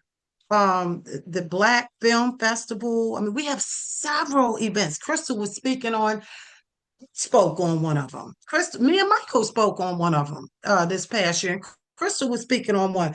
There's several events right in the DMV. I know this is probably beyond the DMV, but the people who are on here. But you got to get out there and you got to talk to those people. You can't be in a box, especially if you're trying to do this. This is competitive. Do you know everybody wants to be a film director? Everybody wants to be at the top. Don't nobody want to be the PA. Everybody wants to be the one, the film director, the EP. So you got to get out there and do what you got to do to be the best at it and make yourself shine in it because it is very competitive. And Howard and I were just talking about Marvel. Isn't that correct, Howard? Marvel Say and again? Marvel, Marvel Entertainment, Marvel Hmm. Entertainment. They're Marvel down in Atlanta that left. Yeah, Marvel left. Uh-huh. Yeah, Marvel that. That's a prime example. There was an entity that was providing so many jobs for all these people who had a role in and shooting. Well, Howard and I were just discussing this. They just up and bounced and had a better opportunity in the UK. So now you have all those people down there who are trained. They have worked with the best and have a resume like this from working with Marvel. And then they're out here needing jobs. So you best believe they're going to be where they need to be to get that next job. So you're competing with people like that. I hate to say it, but this industry is very competitive. And as these doors keep shutting down, Hollywood is over, like Howard says. As this stuff gets smaller and smaller and smaller, you got to make sure that you need to be at those places you need to be at to meet those key people can help you do what you're trying to do. There was a project I brought to Howard, and I didn't bring it to Michael, but I brought it to Howard first. And then me and Michael did something later on with this, particular person. But anyhow, make a long story short, I brought a project to Howard. And he looked at it and he said, this is a shot right, the storyline's not right. I mean, he looked at 60 seconds of it. You remember when I brought you that thing and one of the actors in it, you had done some work with before one of the actors. Mm-hmm. But it was just a mess. And so Howard was willing to work with the film director and help them clean it up so it could be something that is, could stand up to the next film or whatever, because he had the money to do the film, but he might not have known how to properly do the film. So Howard offered his services to help him to take it to a whole nother level. But because he wanted to do everything, he wanted to be the writer, he wanted to be the producer, he wanted to be this, he didn't listen. And so he ended up wasting a whole lot of money for not listening to somebody who has a proven track record, who's been doing this since they were 18. So those type of situations you want to avoid when you have a project. Go to somebody who's been doing this, like he said, like Michael said, get in touch with folks, rub noses with people. Go to somebody who is where you're trying to go, who has already paved the way for you to go there, to save yourself some headaches and money that you might lose by not listening to somebody who's already been there. I want to throw that in there because I've seen that happen quite a few times too. Mm-hmm. Thank you. And just moving a little bit into like skill development. I see we have some questions in the chat as well. So if you have any questions, you can drop them in the chat and I'll be sure to ask them. But moving a little bit into skill development, I know we have some people on the call who also are, involved in music and do music. And Gabriel, I know that you kind of touched on speaking, doing music as well in the film industry. What are some opportunities there for them and how can they step into that? Panelists, you all are welcome to speak on it, but how can they walk into that and get started on that? In music, I've been in music Can you be 32 more years. specific about, can you be more Yeah, specific about what they want to do in the music? yeah. We have some singers on here, rappers on here, but anything related to like their songs or anything like that, how can they get that out there? and make a Well, living. I know what Howard and them arrested for conspirators, because Howard is the one, he selects the music to match up with the scenes and everything else. And they put out Yeah, an APB all over the Washington metropolitan, even not just here, all over, IG, the whole nine yards. They were yeah, looking for music to yeah. put to match up with the movie. And I was shocked that more people, as much as they were asking for music, more people did not submit their music when they had an opportunity to submit their music. And I said, well, artists, the music industry is dying. Like he said, there's AI in the film, there's AI in the music, you got AI people, they even have an AI chart right now, so it's dying. So with respect to taking your music to another level, then get connected with an agent or somebody who help you get some licensing deals where you can license your music to be in a movie or on a TV show or whatever it may be. I just did a licensing deal for somebody this year with a film producer out of Canada, where we took a song that they liked and licensed it to be one of the highlights of the movie. Artists better stop thinking about just singing and letting that be their only means to an end, because it's even hard booking them these days. With all this stuff we're dealing with in our economy, people don't book them like they used to book them. They're sure not paying that type of money. So they need to take into consideration and licensing deals and get with somebody who knows how to do it. Because I do know Howard is over the sound of the projects and they Yeah. screen it to make sure it matches up with what they want to bring out something. If you sing Double Cross and listen to that music uh, that helps set up the scene, those are examples of people who have those type of licensing deals. Howard, you might want to elaborate on it because you're over the sound. I'm So not over the sound. I will. For musicians right now, I think there's a bit of business that most people miss, maybe, and that's you're originating in how you're creating the music. I think there was a phase of people getting music out of YouTube and downloading music, and most times not paying and creating music and putting it out, hoping you can monetize it at its full extent. And when it comes to me going to a streaming network, major streaming networks, there's always a snack. So I used to have a lot of people bringing me music, bring me their songs, and it was dope songs. I loved them, and there was just their publishing wasn't done correctly. ASCAP or BMI mostly, getting the BMI, it sets yourself up in that way. Um, and I think that you would be able to, then put your stuff out. Then a part of what Pastor Rose said, then community, right? Get into a creative community because 100% there's always a filmmaker who wants some original music. Every filmmaker wants original music. Every filmmaker wants original music for everything they're doing. So you got to get with the filmmakers who are trying to make their independent movies and that kind of stuff right from the ground, right from the beginning. And then as a music artist, it's hard to monetize those records when you don't own them 100% Mhm. through Spotify and Pandora. Your percentage goes down low and it cuts in. But the way you break through the noise is learning that there's a visual medium because music sells everything but itself at this point.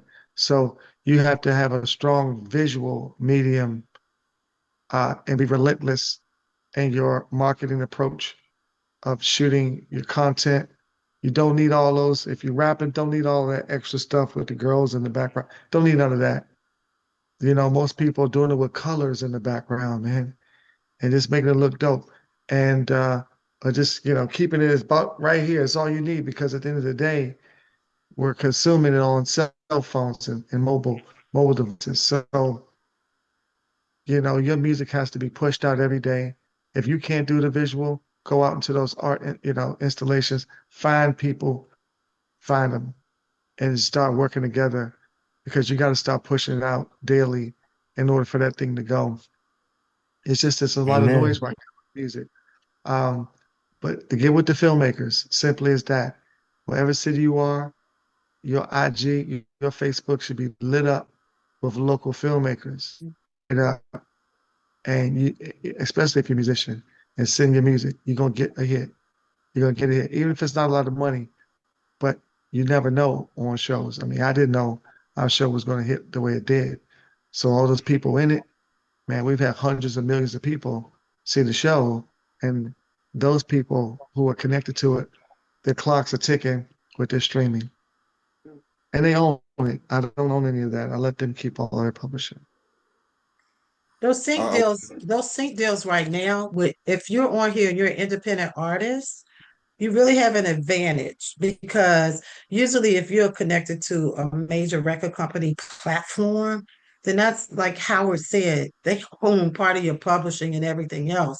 But if you are an independent artist and you're trying to get a sync deal with the film producers that Howard was mentioning, you're one step ahead because you don't have to go through that third party because it could be a headache. Trust me, I manage artists, so I know it could be a headache when you have to involve the record company also and you're trying to get a sync deal. But you are as independent artists, you have an advantage, with respect to if you own everything, as Howard said, because you can make that decision that, okay, I want to use this particular the piece, and I don't have to worry about a record company down my back trying to get in the middle of the negotiations. So that's why I said it's a small window. Go run through it, bust through it right now. Take advantage of it right now. Independent film directors, independent musicians, singers, take advantage of it right now because the time is now for you to do it. I Yeah, will add to that if too. there's any kid friendly hip hop stuff, Howard's producing my kids thriller right now, so we looking for some kid friendly stuff. Elliot, you should speak up. I didn't know you were here. You should speak up and just talk about the experience you're having right now. Elliot is a filmmaker. Um, he came over to my house and I told him, be genre specific. And right now, the highest CPMs, cost per mil, and dealing with ad VODs, it's going to be family content and also thrillers. It's just one or the other extreme. But by far, the most broadest and that can cross over is, the Goonies. And he came up with, go ahead. He came up with this. Go ahead, Elliot, tell him. Elliot's, We on set doing it right now. so yeah, they're shooting right now. So We are shooting they're, sh- right now, wrapping they're up. shooting We right about now. to move to the next scene. Yep. He came to me with this big budget. I told him, he came to me, he knew some actors with some names, and he couldn't start because he didn't have the money. I said, you got the kids. He also, like Apostle Veryl, like you mentioned, there's some people who work with Marvel who are no longer working. And Elliot connected that dot and got himself one heck of a visual effects team on man, this Christmas, man, can we make some money kind of situation coming off of Marvel and DC comic movies. And he had a Sony. I told him, well, yeah, I think it was an A7 II they out there shooting with. A73. I Yep. said, start A7 III, thank you. And I said, get those kids and get going. I also told him, I said, he has a son and he's in sports. And I said, well, how much does that sport team pay you for your son to play? He said, I pay for that. How much is the equipment? I pay for that. Then get those kids out here, man. Get their families involved and get these kids to something special. And they out there shooting right now at night. It's 8:22. They in Potomac, Maryland. They're shooting right now. He out there on there. He's shooting right now. Called no parking zone. And through that, he's gotten uh, um, is a cool story too. It's like they live in this nice little condo, the whole apartment complex, very nice, and they got the parking zone, and the alien come after him on the parking and the zone. I say, hey, go with it. Is something going on in that parking zone? He said, yeah. I said, go with it. So those kids, they're out there shooting now, Yeah, it's and so much don't fun. wait. And sometimes he called me just before it's hot. I need to get a camera. I said, shoot, shoot. Shoot, you got one, shoot. When the other ones come back, okay, come back with it. And if you got to come back later to finish it, just keep going. And that's what you have to do at this point. And he's Facts. connected the dots with a lot of people. Tell them what you've done and how you've kind of getting people aware. And our conversations about the marketing campaign. Tell them about that. The Oh, kids, yeah. maybe. Kids Yeah, are your definitely. marketing tool right there. Absolutely. Go Working with the children. We're also working with the Mhm. Wounded Warrior program. We're training the disabled vets how to get into TV and film. But pretty much put together this concept, kind of like Stranger Things meets the Blob, and just been reaching out to people and talked to a lady that owns a sushi restaurant. We talking about making an alien sushi roll. So just any way we can market to certain things, we just gonna knock it out. I got a guy who owns he's a tequila czar. So he wants to get he wants to get a footprint over here in America. So I'm talking to him about doing some product placement. I've been talking to a bunch of different restaurants, mom and pop shops about doing product placement, and everybody want to get a commercial inside of a movie. It's just a revolving commercial for them, especially the way Tubi and Fox is working. I mean, Big Bro, Howard is like a big brother. Gabe, what up, my guy? But we got all these different things going on, and literally, I'd be like, Mace Windu, what do I do next? And he got me into the Jedi program. So yeah, just a lot of learning stuff. And then back to what you were saying about scripts, yo, keep them under 90 pages. If you keep them under 85 pages, get to the point. Howard has me to a situation in my head now where every 3 to 5 pages, either something cool is happening or something informative is happening. 3 to 5 pages, and you'll never lose your audience. Thanks. And he also has a portion in in his steps where you learn when you introduce certain characters too. Yep. But some people don't Mm-hmm. even understand the timing of introducing certain characters into their script. So that's another reason why the script does not properly flow. And there's a Facts. You don't certain want to number. overload. Yep. You don't want Exactly. to overload your reader. They have to digest, fall in love with one person. You Mm-hmm. throwing 16 at them within the first act is like that's Marvel, Mm-hmm. and people can't hold that capacity anymore. Exactly. But yeah, now I'm gonna let y'all get back to it, yo. We Oh, moving man, to the next appreciate you. location, to the Appreciate next you. level, yo. God bless you guys. God bless everybody on this, man. Gabriel, I need some music, bro. I know you Got got you. I some. got you. You I need This, some all of right, that get at music. me, get at me. All right, yo. I love all y'all. God bless you. All right, man. Thank Howard, Have a good Bless night. you. Gabe, get at me. uh, Stay on it, brother. Stay on it. you. Alrighty, I don't want to miss some of our questions here in the chat. So we have a question from Samika Weldon. What's Any good? What's up, cuz? oh, any suggestions on how to build a documentary? Should you use the same 24 steps? Yeah, because Okay. it's storytelling. It's a journey. So it teaches you how to tell a story. And it's any story, you'll work it. And you just have to follow that law. It's like you're coloring by numbers. And so you can and it's always going to feel fresh because you're always going to have a unique story to tell or whatever that may be. But this is literally going to give you the steps that you need to take to get to the end, to tell a whole story. And imagine, um, a product sitting on the shelf at a store. It can't be bulky, it can't be oversized, it can't be those kind of things. So it all has to be neat and packaged at the end so it can fit into everybody's platform all the way across. So documentaries are good.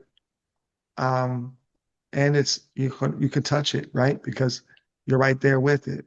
And and if it's interesting to you, then it could be interesting to other people. So you just need to know how to capture that. And documentary is also great for the phone. Again, like grab it, go get it. There's so many stories that over the years that people have told me that was so great. Hollywood's just not interested. But I think if it would have been produced in any sort of way, and back then you just needed a lot of money, I think it would have been big, but it didn't happen. Great stories. And some people who lived and died trying to get it together and wasn't able to. So I say right now, the technology of capturing is there. You just need to learn how to tell a story and go get it at this point. Michael and I just worked on a documentary where we were the producers. He was the EP and director. And just to piggyback off of what Howard said, especially if you want to get the documentary picked up and distributed, documentaries can be boring.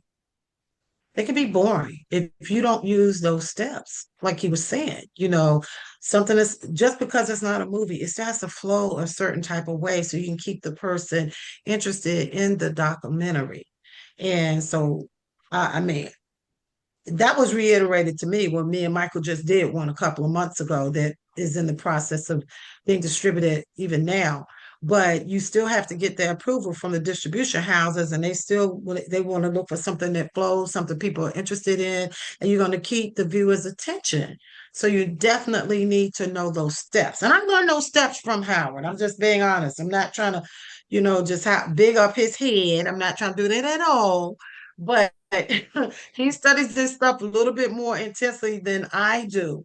And I learned the certain pages, as Elle was saying, where you introduce your characters or how it should flow, or what happens at page 30, or somebody fall in love, or whatever the situation may be. So you need that template even for a documentary, or they can be boring. And I will also say this about the distribution. Outside of going into some of these paid, platforms like a Tubi, Amazon, there are local regional television stations, like the Radio Television and Film in Washington, D.C., and the PG Film Office. I had a friend, Andre Ferguson, who did a military documentary about his father. He was a frogman, a Navy SEAL, and everybody got behind him. It took him 15 years to make this happen, literally, just doing little bits by bits in his life. But ultimately, he got there and he got serious enough, went and got the equipment and made it happen. And he's everywhere now. He's on PBS, he's streaming. Um, he's got a couple of awards. PG County pushed him around Washington, D.C. as well to kind of like showcase it. So there's local money.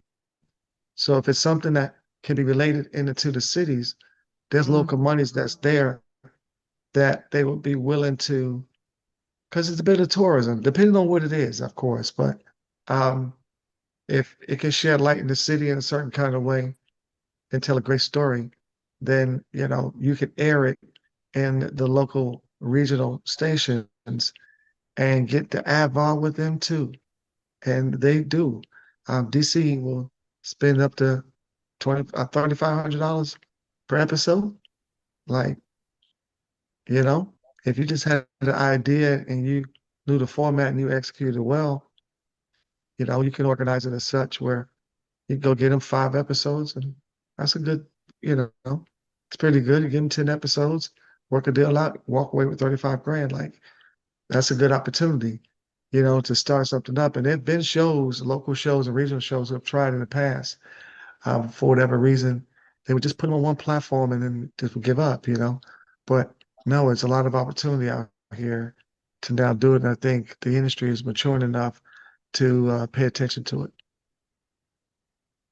Great. Another question from the chat. James Parker, what's the smallest budget that I can get away with to produce my psychological thriller? Howard, do I need to revamp the story from scratch? I have the money for the iPhone and lights. I realize that the budget has to match the script. Yeah. So, what's up, Jay Parker?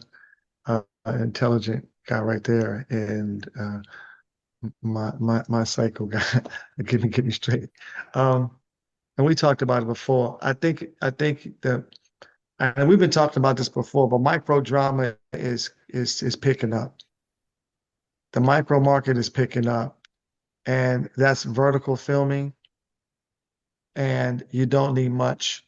You just need capable actors who are willing to participate, and it's at a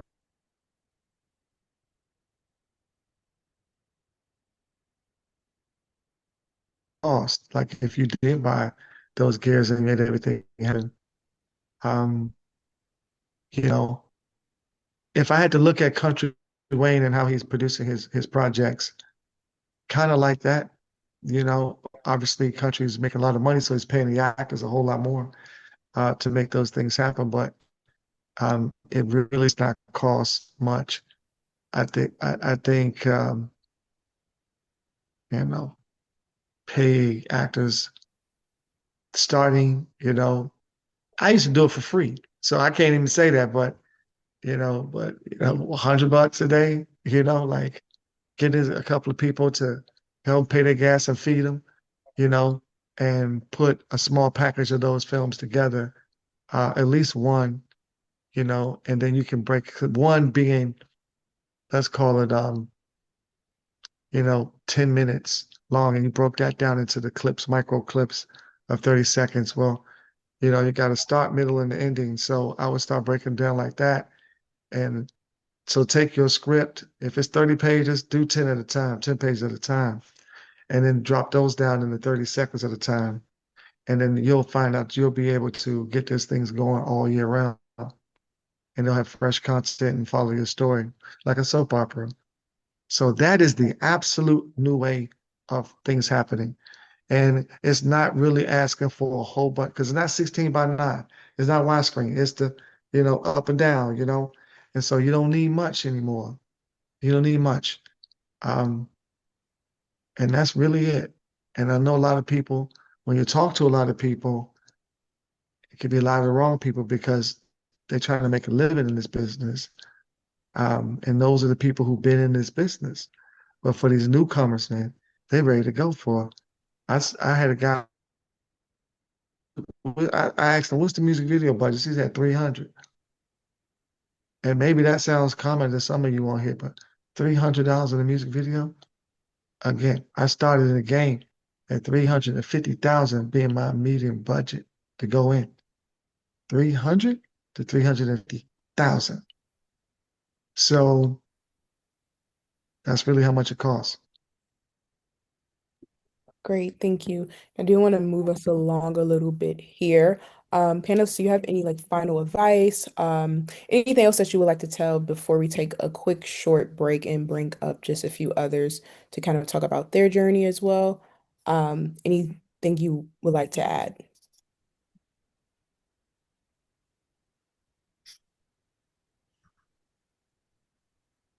Is that for me? Howard, Dr. Howard, Gabriel, anything you want advice, I'm encouragement? looking at, I would answer some questions if people have, I see that they're asking questions. I Oh, could more probably, questions rolling in the chat. Okay, guys, if you don't want to take a short break, then we can continue on with questions, but we do have just a short break if anybody needs to step away for a second.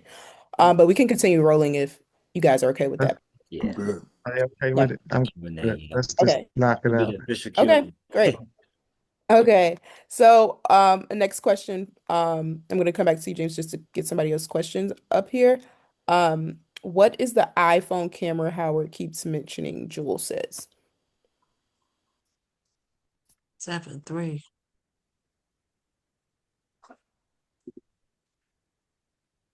I think you said Joe was asking about the iPhone camera. Yes. Yeah, the iPhone 17 Pro 17 Max. Pro Max. Pro Max. 17 Pro Max. Pro Max. Pro Max. Okay. Davon asks, are there any upcoming opportunities for actors in the area? Um, I think he means like the DMV area. What area? DMV? I think Davon, are you meaning? Yeah. I mean, like DMV specifically. Man, you got to get into the community. There's so many movies being used in DMV. It's amazing. You have to get into the community. I I was fortunate enough to do conspirators there in DC last year, and I was able to connect the dots with a lot of the local filmmakers, and they popping, man. They doing it. There's a project coming up next month, in fact. So see if, any sort of way that you can stay connected in. There's a next project next month that's going to be shot there. And All right, sounds good. we'll be able to, like I said, toward the end, let you all know how you could be in the ecosystem. So Sweet. Thank you. Okay, then jumping right back up to James Parker's question, what's the best way to keep the people working on the production staff in line? Uh, Good question. I mean, I guess having consultant advice like myself and just kind of getting the right people in shape and come up with a concise plan. It's a lot of planning and organization when it comes to making any sort of content worthwhile. So I'm doing that now. I mean, today is a Sunday, but I'm in heavy throw of a development, and we have to prep for 1 week to shoot a movie. So there's a lot of development, a lot of getting planned out, and having the people who's going to be identified in those positions, whether it be a camera, the sound, the lighting guy. You only need like 3 or 4 people, man, literally, and that's it. And just get everybody committed, plan it out, and go execute it. And then you'll start learning, and then they'll start seeing it, and then everybody will start getting happy and excited about what they're seeing. That's my experience. Great. If anybody have any more questions, you can drop in the chat. I do see someone at Zen Browswell from a film company. Her film company is D&Z Films. I think she is trying to pitch something, but we'll save the pitches and any auditions or anything later to the end so you can have the floor yourself and speak for yourself. Just so that I wouldn't have to read your whole message, we'll save it to the end so that you can pitch it for yourself.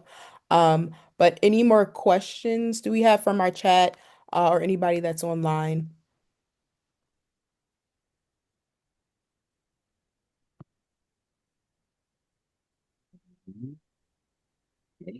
Am I able to like Yeah, say go something ahead. Go instead of ahead. type? Okay. All right. Sorry, I've been typing all day at work, but so in you guys' journeys, where I am right now, I'm trying to recognize what season I'm in as far as my artistry. I'm the type of person where, like you said, Mr. Gibson, to learn the technical routes as far as everything. So I'm a singer, but I went all the way down to the cellular level as far as sewing my own outfits when I would perform and um, picking up a Canon and taking my own album cover photos and stuff like that. But I think I got too hyper independent as far as Dr. Howard. I know that you mentioned basically delegating those tasks. So I was wondering if you guys ever went through a period where you realized your plate was overflowing and you needed to delegate those tasks and how you recognize that. I think you recognize it now by saying it, and you need to identify that and not beat yourself up. I think it's the evolution of just learning. It's the process of learning. Don't look at anything as a mistake. Keep building upon it, and just get excited when you hear something new. And if it can fix what was broken, fix it if you can. Stay in community. That's dope that you're making your own things. You have to. Everybody has to be their own independent shell, if you will, their own brand, and push that out. The way you can boost it, is to start getting in more shows, find some bands in the local area. I don't know where you are, but, say, hey, let me come sing on that stage. And can you be part of those things and just start monetizing yourself in that way to get out there? I was in film, but I also was in the music business for many, many years in DMV, doing the go-go's and all that kind of stuff. And that was one of the things that carried me strong all the way through. But so engaging with people, I'm seeing a lot of people doing that. Just really get out there and do shows and then be visual, just be visual on your posts. I think people are more interested in the everyday struggle. I guess the new streaming world is the new world, uh, where they're looking at the artist journey. I think that's a big part of who you are. I remember Summer Walker when she first came out, she was extremely vulnerable and how she was making things happen, and how what she had to go through. And then everybody started doing the same thing afterwards, right? So I think you need to do that, engage with people and start having conversations like this and post it. And then have your music in the background. Then show clips of yourself. Like go hard and just marketing yourself constantly and have other people can say great things about your music. What you think about music, put it in their face. Put it in their face, oh, this is dope, whatever it may be. And then post those kind of things constantly. So when people are looking at your page, that's all they see. They'll start constantly making a move, making a move, making a move. So keep that going.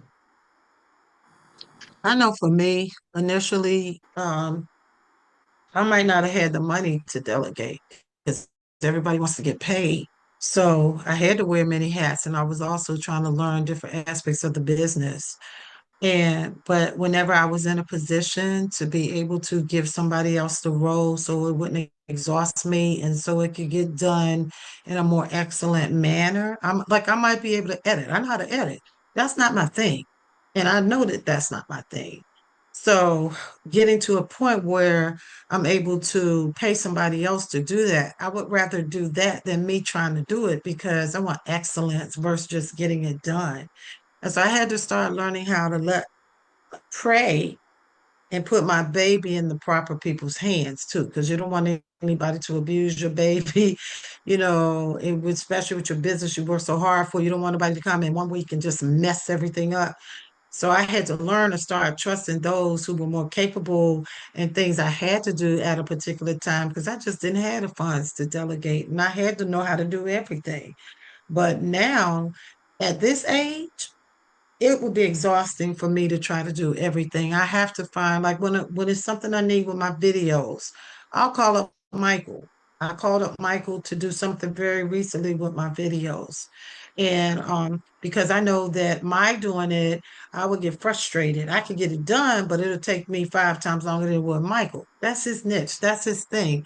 So I'd rather just go ahead and invest in me and just pay him and get it done. Now that the position has shifted where I'm able to do so. Because it gets to a point where it gets exhausting when you have to do everything yourself. And I think that should only be for a time period. As you escalate and you move up, and like I would say, you get out there and you make more money and you can put a price on something that you might not have been able to do that on with respect to your craft, then it starts changing and you're able to delegate and hire people. Even say, look, work with me. I might not can give you this amount right now, but I'm gonna give you a percentage on something on the film or a percentage on something on a project, or I'm gonna barter and trade with you to be able to get it done. But start delegating when you get to that time and if you can. Let me add one thing here. If you all been looking at Spotify, the new AI agents, artists, new songs been coming out. They've been hitting number one. I think what singers and artists need to do is, and you first more than anybody else, learn the platforms that's out there. Learn the Suno, learn the Udio, learn these platforms that's out there that can take your voice and iterate songs. I'm also saying now that songs, they put now multiple genres on one song. Multiple genres. They can make it a country version, old school 70s version. They doing 50 Cent like that. They're taking everybody's music and putting them in different genres. This is going to happen. So the artist who says, I'm going to get on in video AI, I'm going to get on Pika Labs Runway, you take a photo of yourself, and now you also go to NAN or any of these other platforms out here that can fully automate it for you and take your music, put it out there, and let this thing make a ton of your music videos with you as an AI artist. But it's you, and it's different genres. This was going to happen completely. So it's happening by techies wanting to hear certain artist songs, wanting to see Michael Jackson dance with Tupac and videos. That's going to happen when it comes to the video, but that's a copyright issue. So that's going to die out pretty quickly. But it's showing you what needs to happen. Why are they taking Tupac and Mr. Rogers, everybody? Take your picture on Sora and now put yourself in all those scenarios where it's not going to be impeding on you and put your songs out. I'm telling you, that is the next wave. The person who does that every single day or at least a few times a week, you're going to kill it. End of story. That's the new wave. I want to add something to that because you talked about having too much on your plate and kind of isolating yourself. That can really hinder yourself, but also it's good to know all the moving parts. Get yourself a mic, learn yourself a DAW, whether that be Pro Tools, whether it be Logic, even FL Studios, and just push yourself out there. But you need the visuals. I honestly believe that you need to put out a music video before or even alongside the audio. It's one thing to just hear, a new song, but when you see this is the face behind the song, and I consistently start seeing you over and over again, you just keep posting and posting and posting. Now I get to know who you are, you know? It's like how Howard said, AI, how people make those shorts and stuff like that, get on TikTok, get on Instagram, post every single day. Send out your music to radio stations to clubs, whatever you can possibly do, and just push yourself out there and don't limit yourself, but also, figure out what people are good at. You might not have the money to keep going to a studio and learning how to work the DAW, how to get your microphone out and record yourself might be a valuable asset. But also know that if there's somebody who has like a studio, maybe it's free, maybe you have to pay a couple dollars. Put yourself out there, just market yourself. Somebody might know how to do some videos. You might have to pay them, but if somebody's passionate, you have a little team, then you're all working together, and that can really push Which, yourself forward. Yeah, get yourself a team. Don't be afraid to network, because that can keep you in a bubble and you're never going to be able to grow. But the fact that you're here is the best thing that you can possibly do because somebody out here is thinking the same thing. And no YouTube beats. Absolutely, I advise against it. That's another thing. That's going to stop you from getting your stuff out there because honestly, everybody wants a little piece of the pie. So, get yourself an original beat and just put yourself out there. Thank you. Can I say something also about that AI? Hmm. Yeah, Wilfred, since you are in music, and Howard, you and I were talking about how much of AI could be monetized with respect to a movie too. You know more about that than I do. But there's a lot of noise right now over an AI song that went number one with country music, number one on the charts. So they're not discriminating on these charts now. And it was a fictitious AI artist and an AI song in country. So now a lot of the country singers are fighting back because they feel that AI has taken the place of human creativity, because it's generated from AI.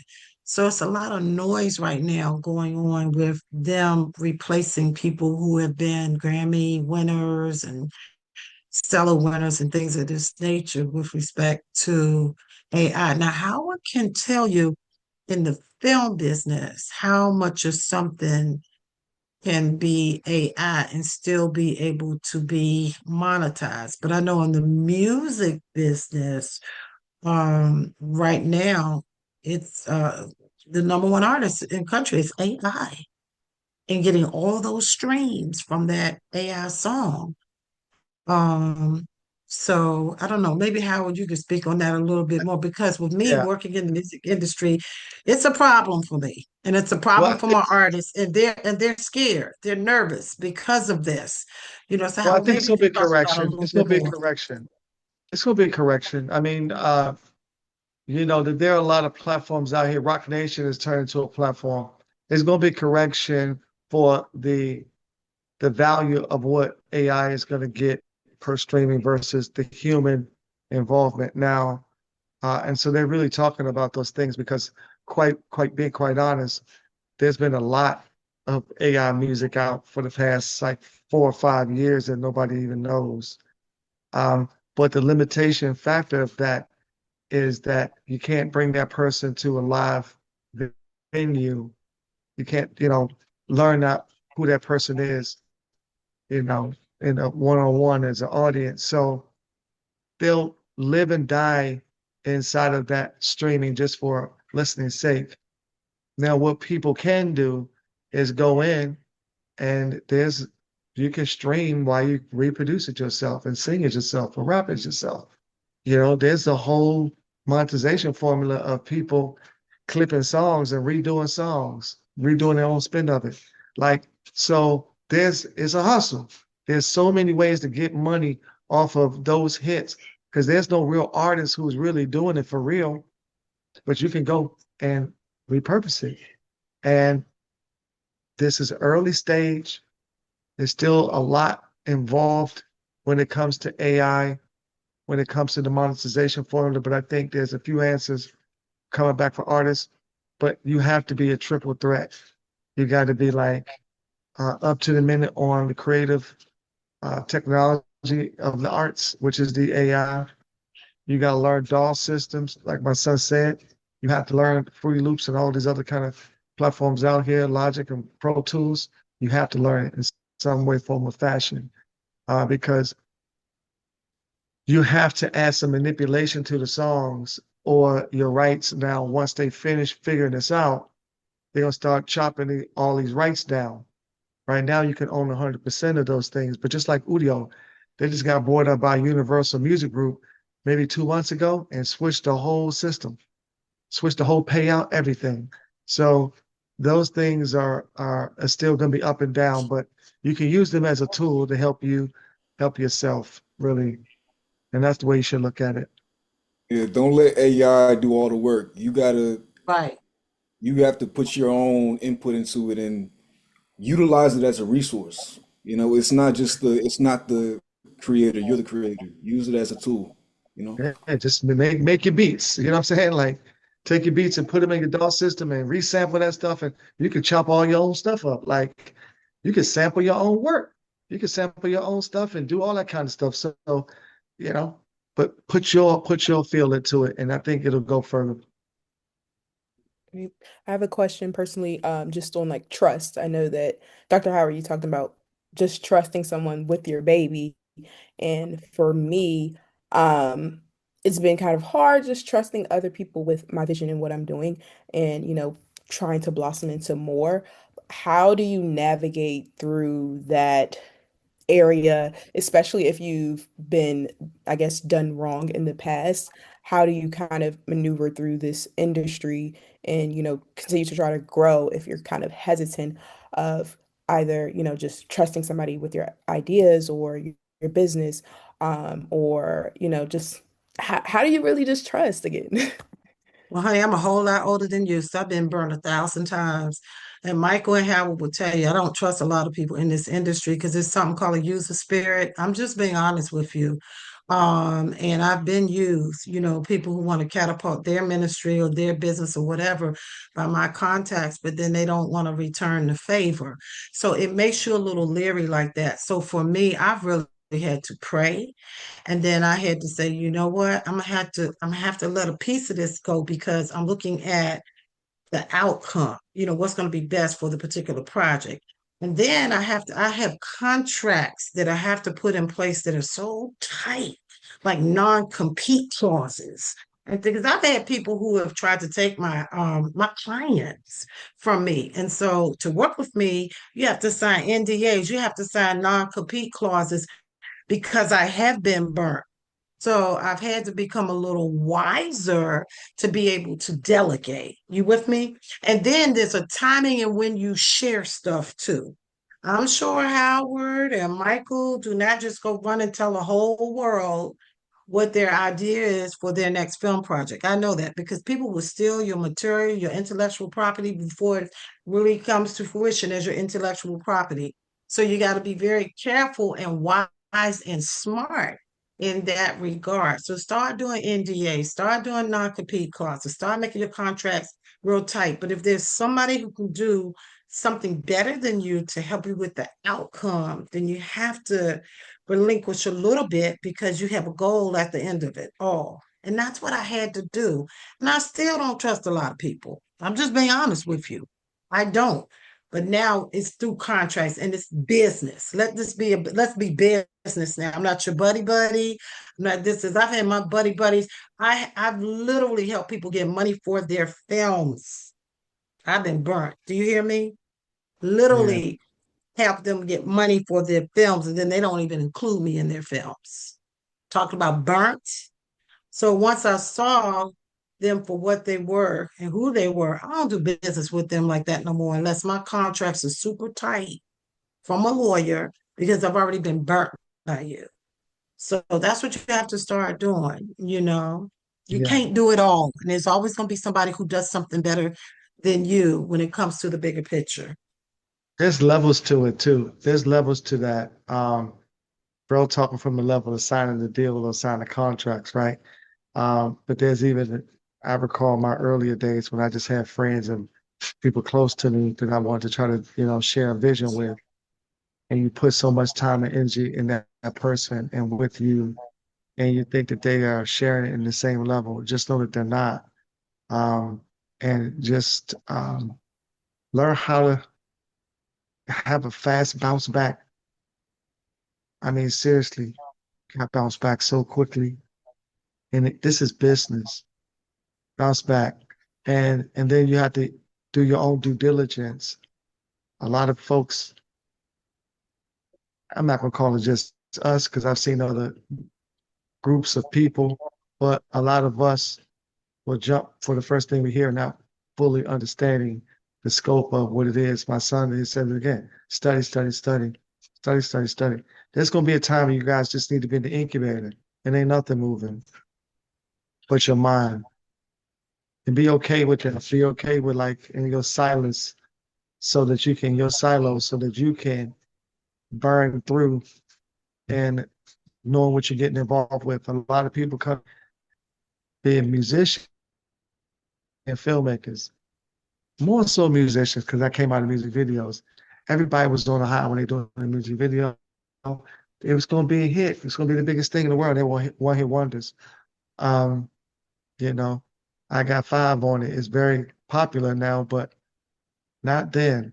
It was just okay. It went up and it gradually went down, and the group started, breaking up really quickly because it wasn't really for them. So just know that you got to have a quick bounce back, and you got to have your gauge square on your goal, and that's it. And don't worry about a whole lot of other people, and don't hold no grudges. Keep moving. All right, it's not working out. All right, let me just move on. Learn that part of yourself too, because your last impression with anybody is gonna stick. So I tell everybody um, that the way I do things, when I'm not in the room, they're still speaking good stuff about me. And that's kind of how I carry myself. And you can't check my phone, you can't check my emails, you can't check anything. Uh, you can take me up to the government because I'm gonna stand by whatever. I have none of that. No distraction whatsoever. So I don't let people's negativity distract me. I have in the past, I had to learn it. But now, I'm just cool with it. Thank you.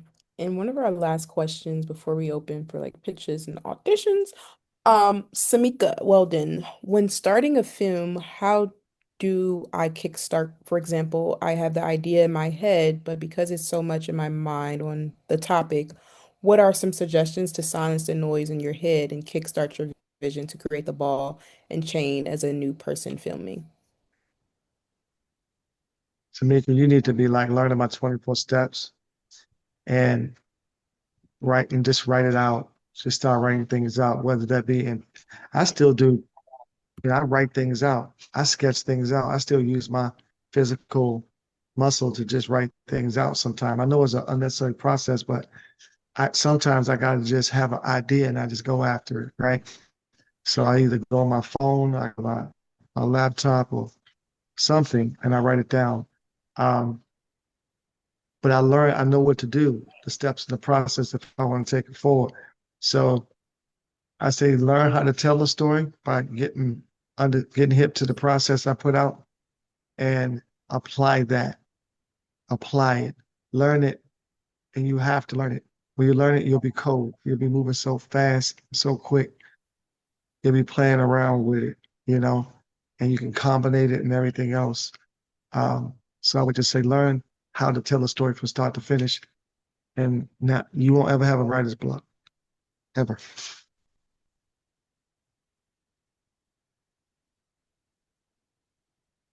Hopefully that answers your question. Learn the process. Okay. All right. So now that is the last question. Mhm. All right, cool. Yeah, we're going to move into the live auditions, the pitches in front of our executive panel. And we'll start with the question that we wanted to actually use to segue into this from Zen Braswell. So Zen, actually, instead of me reading it out, would you like to, you know, Sure. okay. Thank you. if I could say it. So basically, I'm a film director, producer. I have a film company called D&Z Films. We got a couple of movies that are currently on Tubi now. Um, I recently partnered with a gentleman named Frank Powers from El Paso, Texas, and we produced seven 30-minute episodes of a film called Operation Get Money, The Legend of John Mickens Jr. So actually, Frank, Mr. Gibson, he told me about you. So I'm really just trying to make the relationship because obviously we would be very interested in you looking at these episodes and seeing if this is something that you could help us shop to either as a Tubi original or on some other platforms that it might be best fit for. So uh, yeah, that was really it. I was just Is coming to is it introduce. already produced? We just finished it actually. We're editing it down now. It should be completed the next 2 weeks or so. But yeah, we just finished shooting about 2 weeks ago. And you get put on Tubi. Who'd you go through? What distributor? How'd you get on Tubi? So the films that I went on before went through Homestead. That's a Homestead. distributor through here. Yeah. So the two films that are up now are Always Consequences and Always Consequences 2. So those are the films. They're actually series, but we shot them film style. How, how, But the how one did that how we did your films perform on Tubi? so one did better than two, just to be honest, but they are still making money. I mean, they're still, you know, they hit recommended every now and then, so they're still making money. I can't say I did extremely well. I was small budget, small advertising budget, but the initially one did pretty well off the back. So again, they're still making. We're still getting checks to this day, but this one is a series. We shot it differently. We brought in some people who could really help us out. We got Little Easy E. He's one of the stars in this film. So yeah, really excited about this one. Yeah, we should talk off. We should talk off of this. I can check it out. Frank is a good guy, and I'm looking forward to working with people like them who are able to get movies done on a budget, and those are the kind of projects that we need in fast turnarounds and high quality, right? And so those are kind of what I'm looking for to help out and getting them in the right direction for getting deals better than Homestead. I Yes, was getting sir. ready to say that. I was getting ready to say that, Howard. Better than Well, you know Homestead. how I feel. You Yes. Hey understand man, my pain. And I Yes, then they sir. do, don't I want, do. and they don't want you to, when you go through Homestead, like, Howard and Michael have multiple platforms for distribution. But when you go through them and they get you on Tubi, then they want you exclusively there. It's like pulling out teeth, Yes. trying to put you on a whole nother platform, that Hmm. you may want to go on. And that's one of the problems too, as opposed to the percentages of what they take, versus multiple platforms. And that's what they offer is multiple platforms and not just Tubi. Yes, 100% what I would like, because yeah, that is one of the problems that we have with Homestead, trying to get more traction for the ones that we have up now. But yeah, I would love to have a conversation with you Yeah, offline. yeah. I think that's a whole workshop in of itself, and because it's about the marketing of things and Yeah, how you yeah, need to do it. yeah. Um, I've got a project out I just put out called "I'll Find You," and those people, there's a marketing concept behind it, and they're working tremendous. Uh, and they don't have it's not big names at all, but they're great at what they did, and the project came out well. And they're just marketing, marketing, marketing. Everything is about marketing It for is. yourself. Everything, and That's right. maybe Homestead could do better at communicating to filmmakers and helping them kind of push the needle, but they're not really a marketing company. They're just an Right. aggregated distributor, and they kind of stay in their lane.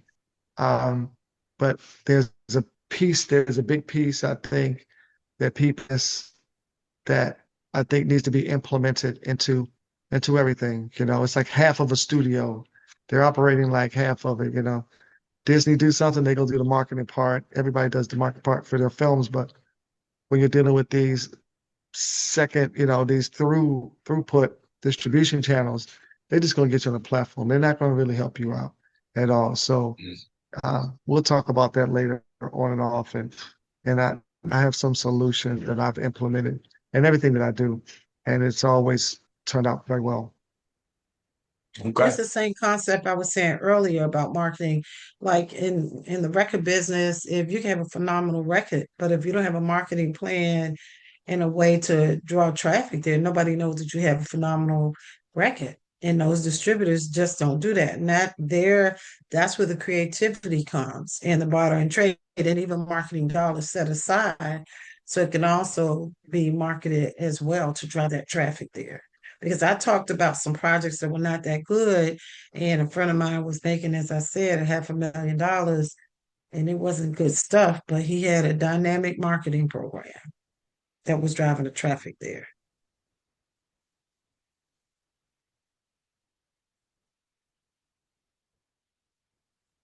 Thank you. Appreciate it. All righty. Do we have anybody else? I can go.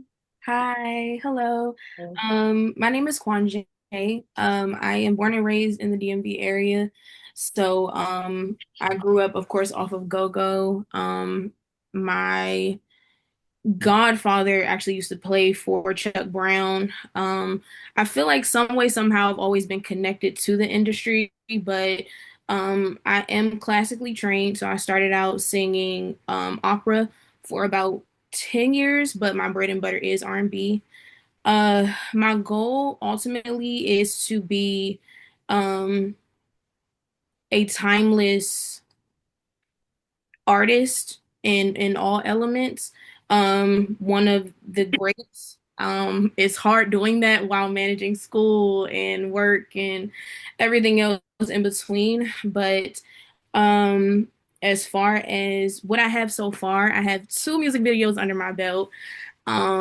Both of them were creative directed by me and of course funded by me. I have like a holiday one because I know we were talking about holidays. So my little brother, I actually got a chance to get him involved. And for right now, I want to take cinematic turn with my music videos, but um, my music videos are where my imagination can kind of meet what I wish could have been reality. So let's say, not growing up into like a perfect family dynamic, creating that atmosphere through my music videos is kind of like my therapy and also just kind of how I display my music. So I'm gonna hold this camera, I'm gonna hold my phone up and hopefully you guys can hear it and see it okay. Let me see. Can we see it? Okay. 1 second, I'm sorry. Okay.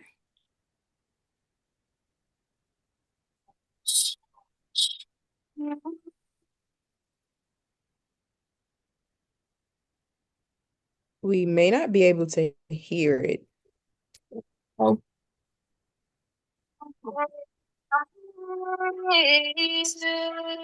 Can you hear it?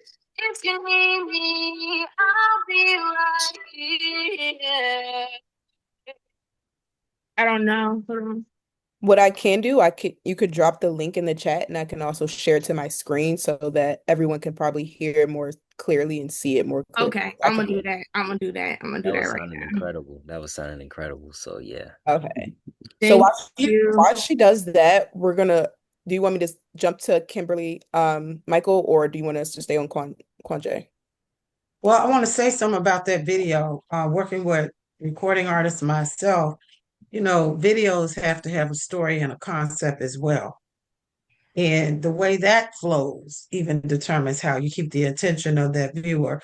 And even how it even gets picked up at some of these outlets like BET and other places that will show you a video.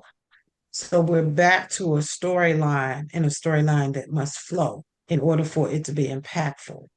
So I wanted to throw that out there. Which goes back to you all meeting the filmmakers. You know, you all come together because your song is going to fit somewhere, somehow. And I think the DMV, the independent market, I'm starting to see this familiar faces, and that's a good thing. And they keep on going out, they'll keep on getting sharper and better. And you all just need to be a community. When I came up, there was a core of people who I connected with, and I would just go with them with the music, and we just all stuck together. And that's how it was. And I was real close to all the artists, and they were close to me. And so we always wanted to work together. So there's always a great synergy there. And it's one that it's not quite often connected. The filmmakers connect to actors a lot, but they don't connect to the recording artists a lot. Two separate things. It's always in the post. Get to know these people. Get in there, look at their scripts and like, what are you doing? Let me look at that. Maybe I can make an original for this so you can give them an opening. They want that. I know I want it. I want people to look. I'm doing something right now. The reason why I'm hiring the actor, the actress, because she got a song. And the song gonna get big because everybody knows who she is. And I said, give me that song. And I'll change the title close to what you got going on. So those are the kind of things that I look for because back in the days, the music videos used to help sell movies. Boomerang, number one artist, Tony Braxton's first time she came out is through Boomerang. You know, 187 Snoop Dogg came out of Deep Cover. That was his first song. It was a soundtrack. Nutty Professor, Jay-Z, first time coming out, he was on the soundtrack. So that's how things go. So I think we have to learn that. I don't think people really know it. I think they use, a lot of music that doesn't go through QC. And they definitely don't go after artists to go do music video. I used to take independent artists. I'm like, look, just give me something like this and just perform, and I'm gonna cut the movie in it and put it out, and it just blows up. And I'm about to do this one that we're about to shoot in the next week. I'm gonna do the same thing. You'll see it next year. It'll be big. It'll be, oh, look at this. Yeah, exactly. So you're hearing it first. So I'm doing things for a certain reason. So I think we have to all kind of gel in and find those things and mediums, find those great singers, find the great actors, and stay doing the movies over and over again together. Also, Howard, I know this to be true with respect to you and other film directors. You got some music, you got to find a way, just like we said, with respect to the movie, you got to market yourself, you got to brand yourself, you got to have numbers. Because the reality is, when you look at film directors are looking for numbers also. Do the TikToks, do the IGs, do all that stuff. Get your numbers up because those numbers matriculate into viewership. I had a group tell me, one of my groups, they live on an island which is 22 square miles.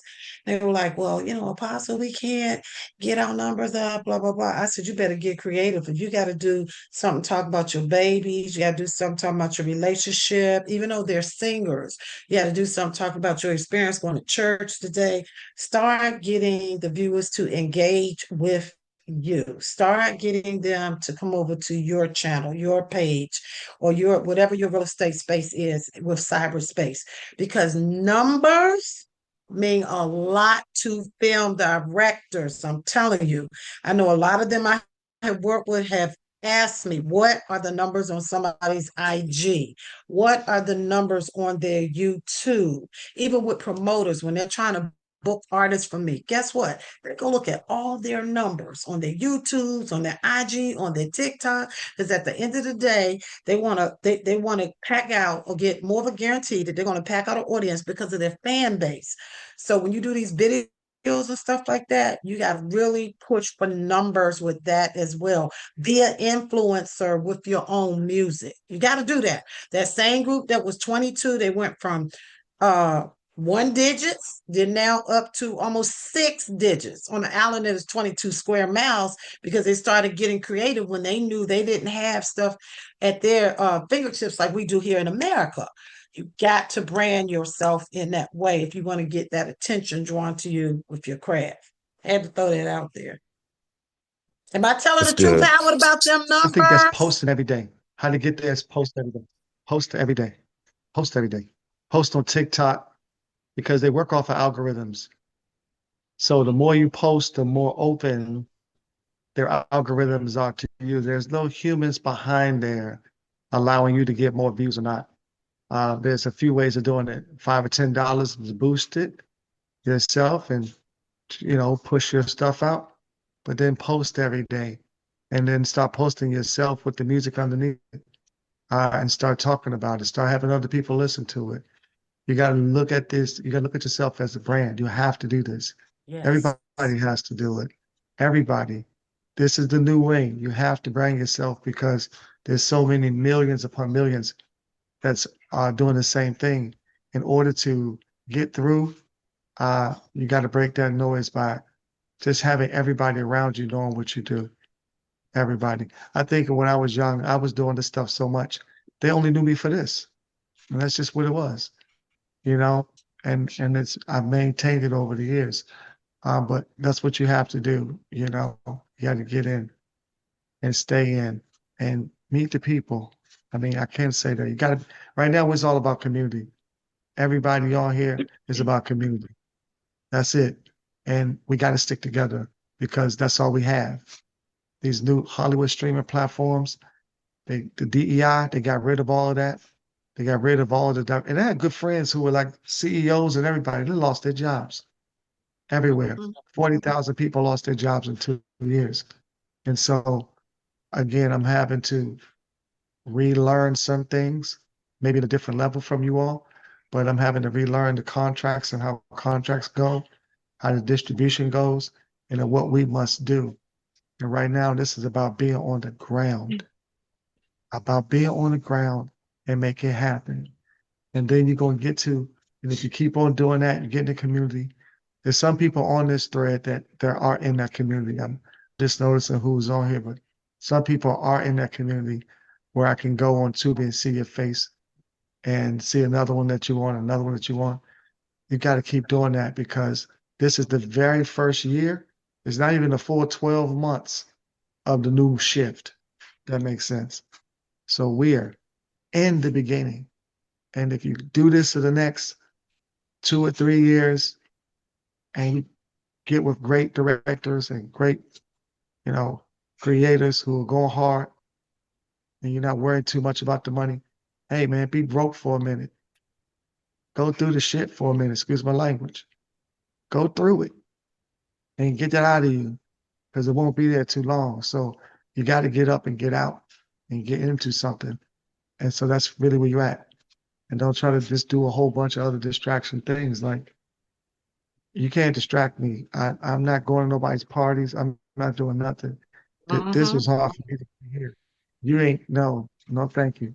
It's not moving to my needle. I got to get this thing going every day. So be relentless for yourself.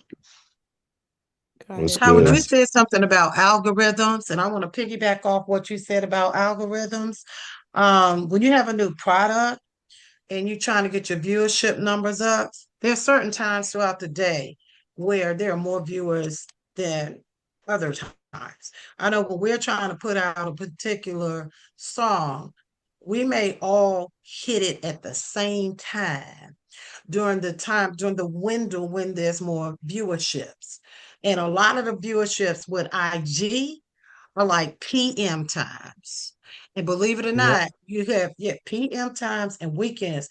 And you all can research this if you want to yourselves. There's a high viewership on Thursdays after 9 p.m. So this that algorithm, I had to piggyback because there's certain times of the day, depending upon the numbers you're trying to get, when you hit during those times, you are guaranteed more viewership, but you must be consistent. And there's also a age range that looks at it. It's a different age range from TikTok versus IG versus YouTube. So what you need to do, you need to study the age ranges, you need to study the peak times, you need to, like Howard said, your community, if you can get some friends together, you got a new project and say, listen, I need all y'all to hit this at 9 p.m. Hit my stuff, 9 p.m. or late at night, after 9 p.m. on a Thursday night. Watch your numbers go up. I need all of you all hitting it on the weekend. Watch your numbers go up. Those are things that you need to know when you have intellectual property. There is an algorithm, but there are specific times when more people are viewing your stuff. I'm gonna add to that. So in marketing and advertisement, we used to drop Mondays or Sunday nights prime time, so that people can go to work on Monday and talk about it. They're gonna talk about it on Monday. They're gonna tell everybody to go look it up. So that's gonna be Tuesday. When Tuesday come back, that's Wednesday. Then they're gonna talk about it. But guess what? You dropping something else on that because now you got those people who was looking at it from Tuesday on the Wednesday to talk about it, and all you drop now you done doubled up. So now they're gonna look at you on Wednesday and see something on Wednesday and Thursday and Friday. Then they're gonna be back into their whatever's happened again. Let that lay down and drop them back Saturday if you want, Friday if you want, but really it's a Sunday night and a hump day is when we always used to drop. Thursday nights also to kind of get that weekend going. But if you drop your new music, if you drop your advertisements on a Sunday night, hit them on that Monday, they're going to talk about it. Hit them again on Wednesday and do it all at night. Prime time is at 8:30, 9 o'clock, period. All right. And 9 o'clock is prime time. And the people going to look at it all night long. You got a lot of people because of social media turning insomnia. A lot of insomniacs now because of social media. They watching all night long. So that's when you want to get it. You're going to see a lot of guys doing risque stuff after 9 p.m. A lot of girls doing the risque. You're going to see a lot of whatever you're enthused about. You're going to see it getting real heavy after 9 o'clock. Every day. And so if you want people to start talking about it and growing it, hit on that Sunday, hit that Wednesday. Country Wayne was doing it on a Sunday, Wednesday, and Friday. In the Now he'll PM. drop Sunday in the PM, Sunday, Wednesday, Friday. He'll hit you across the head. And so now once you got that, you know, just stop being frequent. If you're singing, if you're trying to be a performer, you're trying to act, man, y'all gotta like my man Jahan Jones, man, he'll get out, he'll put something together so quick just to be funny. Just to be funny. He'll take pieces of somebody else's funny content and just have the camera bone face and just looking, just looking around in his own kind of weird way. But he hitting 3 times a week. I see him 3 times a week. And that's how you do it. And then, put $5 in it, put $10 in it. And I know some of the guys, they put $50,000 in it now. 50,000. They put that in there every week just so you can see them. And then they got all these guys that's clipping for them. So then they got a team of clippers who clipping for them, sitting there doing it. So all they doing is clipping. Accounts going back in. It's a real business.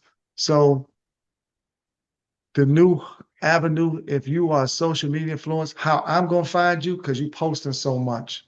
That's how you post so much and you keep on giving me the same thing that you do. You singing, you doing this, you talking about this, you talking about that, talking about your problems. But anyway, let me let you hear this music. Blue, blue, blue, blue. Have y'all heard about this today? Okay, anyway, listen to this music because I'm gonna calm everybody down. Blue, blue, blue, blue, blue. Or doing something like if you're acting, let me see you do something funny. Let me see you do something romantic. Go get somebody and do something and go do it real quick and post it. Man, I'm telling you, it's gonna be a whole new wave because everybody's used to it now. They wasn't used to it back then. They're used to it now.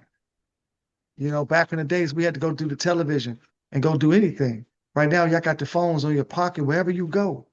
Wherever you go, you got your television with you. So y'all got to look at it like that and post relentlessly.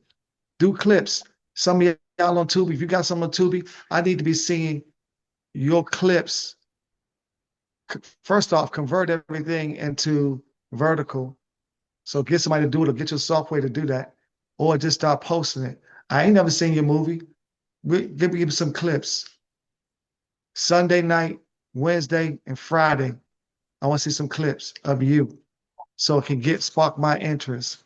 Maybe I was going to see it, maybe I didn't see it, but you're going to remind me by Sunday night, and it's going to keep on rolling from Sunday, Monday, and Tuesday. Drop me another one Wednesday, Thursday, Friday. Drop me another one. Keep on giving me pieces of that. I told Michael. Michael said that he and Veryl Howard were Wages to Sin in your very first project. You shot it for $5,000, put it on Tubi. You made all your money because y'all were marketing relentlessly. So you got to market constantly. Unfortunately, a daily job. It is. But do it like Country Wayne. Country Wayne said he'd take 2 months and go do all the rest of the stuff. He'd just go hard with it and drop it. Okay, so it's 52 weeks out of the year. It's 52 weeks out of the year. So how many, if I tell you do it once a week, how many clips you need? 52. Y'all better go somewhere for about a week and go do 26. That's every 2 weeks. But if you give me 52, I'm going to know who the heck you are because you dropping a new one every week. And then you're going to clip on that one. Monday, Sunday, Wednesday, same thing. Clipping it. Keep it going because your algorithms inside the platforms are going to open up for you. And it's not, you could be like, oh, more people watching me. No, the algorithms open up because you keep on posting. Keep on posting, then they open up the algorithm for you to see more people. It is not because more people paying attention. It's because you keep on posting it. You keep on posting. You keep on posting. And the algorithm going to say this person's participating. And then try to get to monetization. I want everybody to get on fan base, by the way, because y'all can get on the early, but the ground level. Jay Parker, I think this going to be your thing going to hit hard on fan base. Bro, you said something earlier. You said when YouTube first came out, or when Tubi first came out, everybody was making a lick. Now the CPM went down from like $12 to $4 to a lot of people. That's the difference. Okay? Now, I'm going to tell you, fan base, y'all better jump on it. Fan base, jump on it. Isaac Hayes, the third, jump on fan base. He's trying to do micro dramas, and he's doing fundraising, and he's ready to get everybody paid the most money. He's got a good few million people watching, because really all you need is 5,000 or 10,000 people to watch you every month. You get $1 out of them. I mean, you're doing good. All right. Now I do need to segue back to the pitches. We do have a few people that would like to, you know, show off their talent and stuff for you, and then, you know, it's almost 10 o'clock. So I mean, you know, look, I mean, you can show me the talent, but I mean, it's just more about the conversation that y'all need to just be prepared. Maybe we could do this again, and you guys can be a bit more prepared about where you want to go with this and how you're going to look in yourself and evaluate yourself. Stop waiting on other people and start posting yourself. I need to see a lot of you. And you don't need to be doing little sketches with other people. Sometimes just do it yourself. I mean, like, just do it yourself. Seriously, you know, because I'm seeing those are people I'm paying attention to. Most times they just got the camera and put it in the corner and doing whatever they're doing, chopping up on CapCut and pushing it out. And those are the things I think is hidden, you know, for you trying to do a scripted like Jay Parker's project. You know, maybe we need to do a call of action to get some people to participate and, you know, really find those dedicated people like Elliot, who came in here recently, and he got some kids together. He went around the neighborhood. Man, he got a whole bunch of people in that thing. He was just stopping people and getting bagels and say, "Hey man, you look a certain way." They start looking at him crazy. Have you ever thought about this? You got social media. Now they in this movie. They shooting. They doing it right now. You know. And I said, man, you better keep on going there. Do not be afraid. Do not be afraid to ask a question.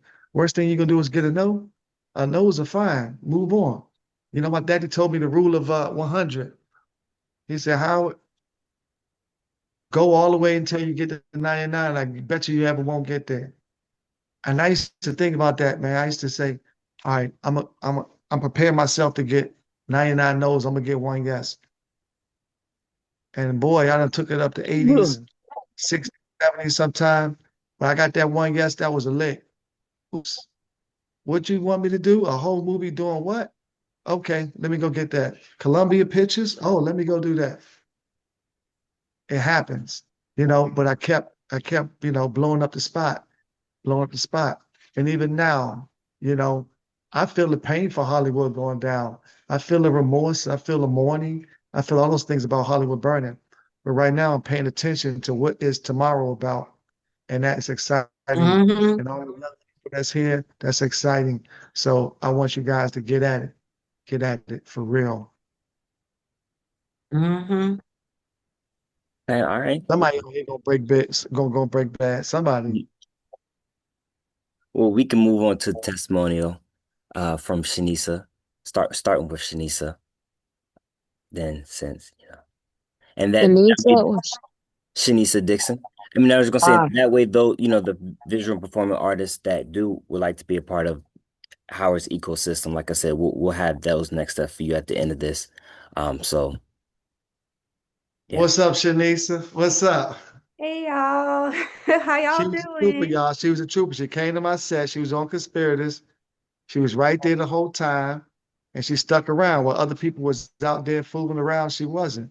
And you saw us. We worked long and hard hours. We was not playing, Nope. and we were kind and courteous to everybody. And we all. I'm not gonna ever ask nobody to do something I never did. You saw that firsthand, correct? Yes, sir. You. Talk about it. Talk about your experience. What's going on with you? All right. Well, I'm gonna start from the beginning so everybody can understand the growth from the beginning to where I am now, because it's real important. Um, So I started out acting, and I'm still an actor. That is my number one goal, but I done shifted a little bit. But I started out acting, and I went to film festivals. That's how I got to meet people. And I got a mentor in the beginning, the different seasons that Apostle Howard was talking about. I had a mentor in the beginning, and then I met a filmmaker from him, right? And then I started working full time with that filmmaker at their production company. And then during that period of time, I kept going. I kept going to film festivals. I got a couple projects in, and then eventually, excuse my puppy if y'all can hear her. Eventually, there was an audition for a feature film, and that was with Michael Chin. And that is The Wages of Sin, and it's on Tubi now. And then from there, he wanted to work with me again. I'm like, oh, God bless. So I worked with Mike on two projects.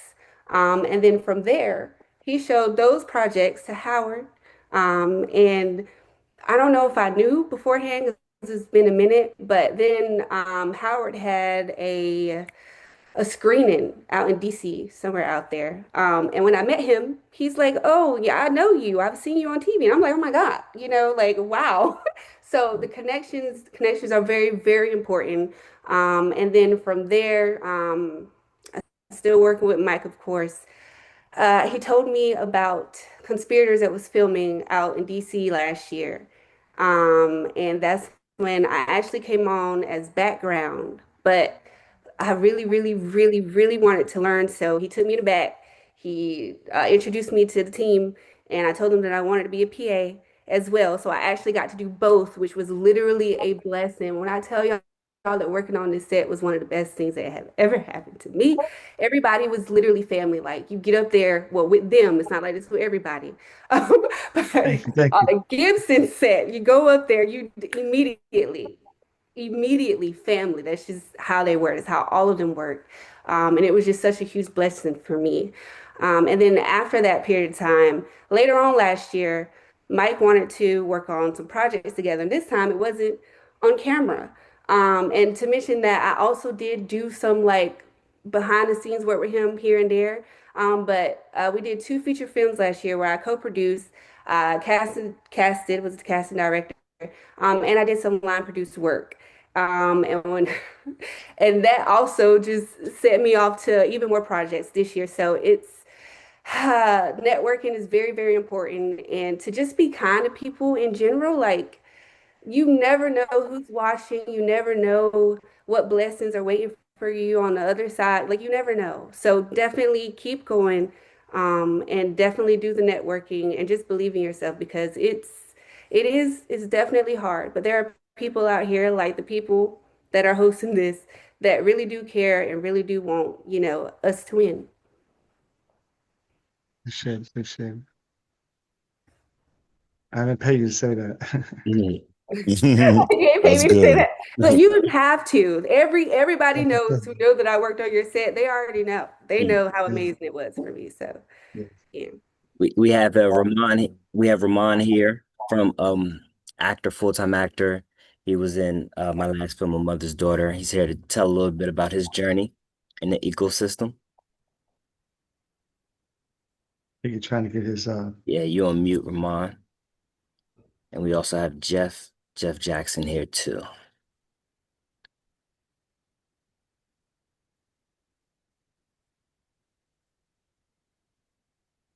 Um, You just touch the screen. Just touch it anywhere. Whoever is And over at the it can bottom, unmute come up. him. Whoever's over it can unmute him. Yes, I'm looking for his name on the. I just asked him to unmute. I can't physically unmute him, but he has to do it himself. But I did ask him to unmute.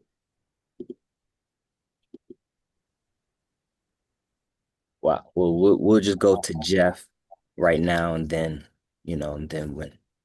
Hey I Jeff, how think you doing? yeah, he's Hey, on. what's up? How y'all doing? All right. So my name is Jeff Jackson. I'm a local actor in the DMV area. Born in Louisiana, raised in DMV. I've definitely worked with a lot of the bigger names in DMV area with film and also with stage.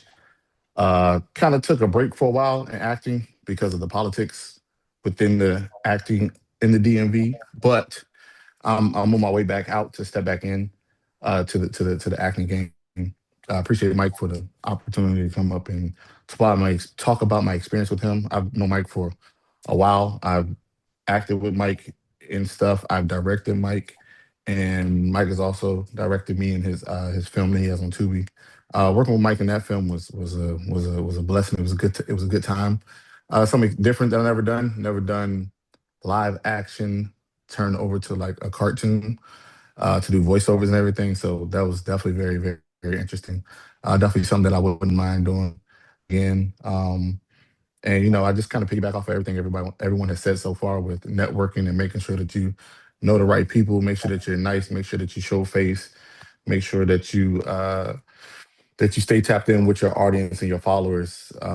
Like the followers I have on Instagram, I don't have a lot. I got like 4,500, but I feel like I know almost all 4,500 because when I post something, people are always interacting with me. So even if I'm not doing a lot to promote something that I have going on, the interaction that I get from my audience always keeps them up to date. So whenever I do have something, they're right there on it. So I mean that's pretty much all. I appreciate y'all for having me on the opportunity. Thank you. awesome. Thank you, Jeff. Yeah, you excellent work. I've always been a fan ever since I seen you acting. I was like, yeah, this guy. I appreciate it, man. So wow. So we I think I are. just added Ramon. I Can think you I just. can you hear me Yeah. now? Yes, we can hear you, but now we can't see you. Can you see me? Oh, what is going? Wait a second. No worries. I mean, we can hear you at least.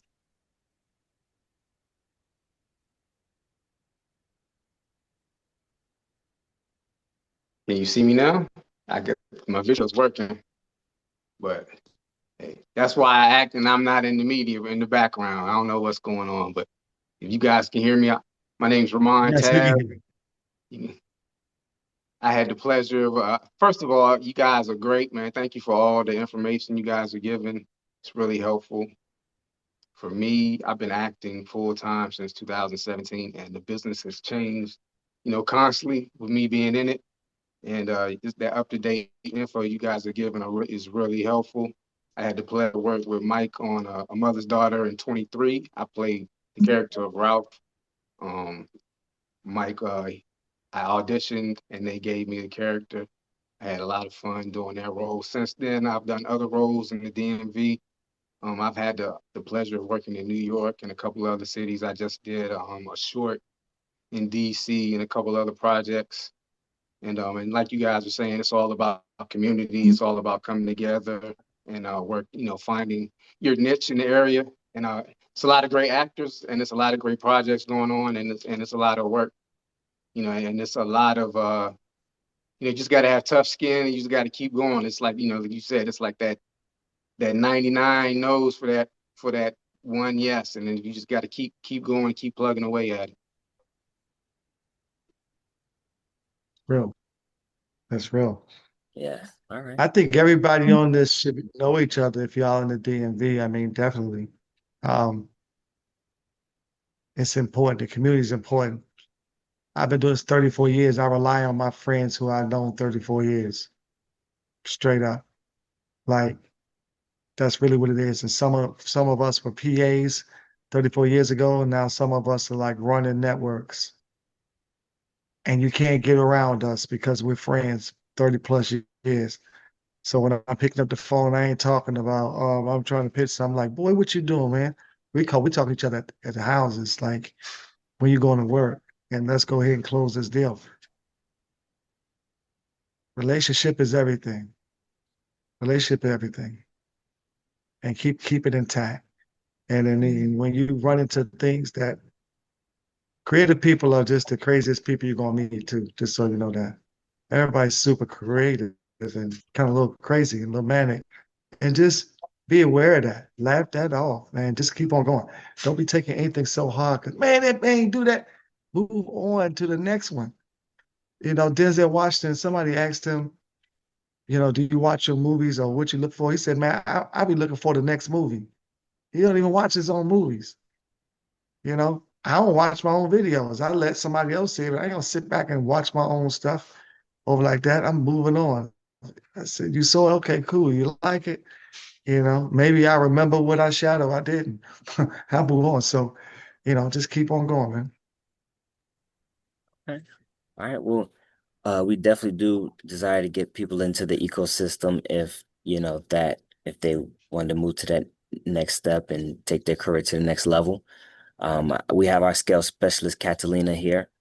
And I don't know if we have a separate room, Starr, but in the event that we do have a separate room, we do just want to give those the opportunity to, show off some talent while we also are moving those in another room that would like to be a part of the ecosystem and take it to the next level. So, Starr, were we able to get that breakout room situation? So I can assign anyone who wants to be a part of it into the room, or since we have a little bit of time here, we can just stay here as a group and have her talk to us as a group. So, Catalina, are you there? Yes, can you hear me? Yes. Can I turn it over to you? Well, Michael, I'm going to get off. If this is for people who are interested in getting in the ecosystem and being a part of that, I'm gonna go because it's almost 10 o'clock. And So I thank you. I was gonna say there's some people who wanted to show off their talent to you, also Apostle Veryl. I don't know if you had a few minutes to just, because I know Close out. being in that creative space, they did want to, share their talent with you also. But simultaneously also getting people that, may have an investment to get to that next level and invest in their career and be a part of our ecosystem, getting them in there also as well. Before 10, we're almost done. Because I'm gonna have to run. So if we're gonna get it done expeditiously, it's getting late and I had some other business calls. So yeah, About to be 10. And I'm gonna just Kathleen, can I turn it over to you to kind of explain a little bit? Kathleen knows all about our programs and stuff like that. And so I don't know, were we able to get that breakout room, Star? We can do it here. If we want to do a part two segment to this, we'll Yeah. actually factor in more time for people to More time. showcase and everything at the beginning. Mhm. And I know you since everyone has to go, so we'll do like a part two where everyone can start I at agree the with you. beginning with this. And that way we have a little bit more time for this at the beginning. If I agree with that. I agree with that. Me And I too. do want to say, everybody, just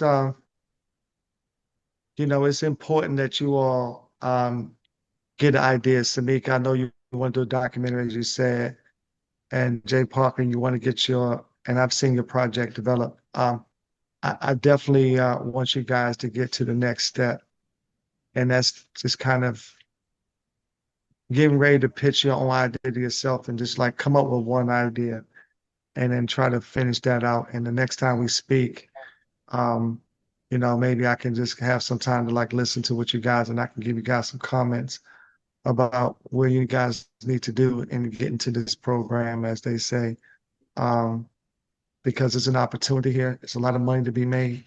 It's a lot of money. I want to say this. I don't know how to say this, but it was a dream for any Black filmmaker to be able to have any sort of ownership at any rate, at any rate, up until the last maybe 5 years ago. 50 Cent was the last person who I say coming out. We were in that same thing. He didn't own any of those shows. He didn't own anything. Dave Chappelle didn't own the Dave Chappelle show, as he said before publicly. And so we're talking about ownership now, and we're talking about ad revenue. This, if I had to call a person, this is the Tyler Perry moment for you. It's the way you make the money is you put something out and you can appeal to these brands and these ad agencies, put it on a platform. That's all you got to do. Just learn how to do that. When we put it out in these platforms, the ad agencies going to pay us and we all going to get paid off that. So this is something that has been a dream. It's only been, limited to certain Caucasian filmmakers in that community. And so it's right here in front of you like this. I don't know why people ain't jumping because maybe you're so used to having things available for you on your social media, but y'all are in this whirlwind of going from 0 to 100 million so quick if you just focus on that. And that's all you do, y'all gonna run so fast. That's all I got to say. Amen. I just want to say thank you so much for allowing me to be a part of the platform. I know, Michael, this was your idea to bring this together and have me, Howard, and Gabriel on here.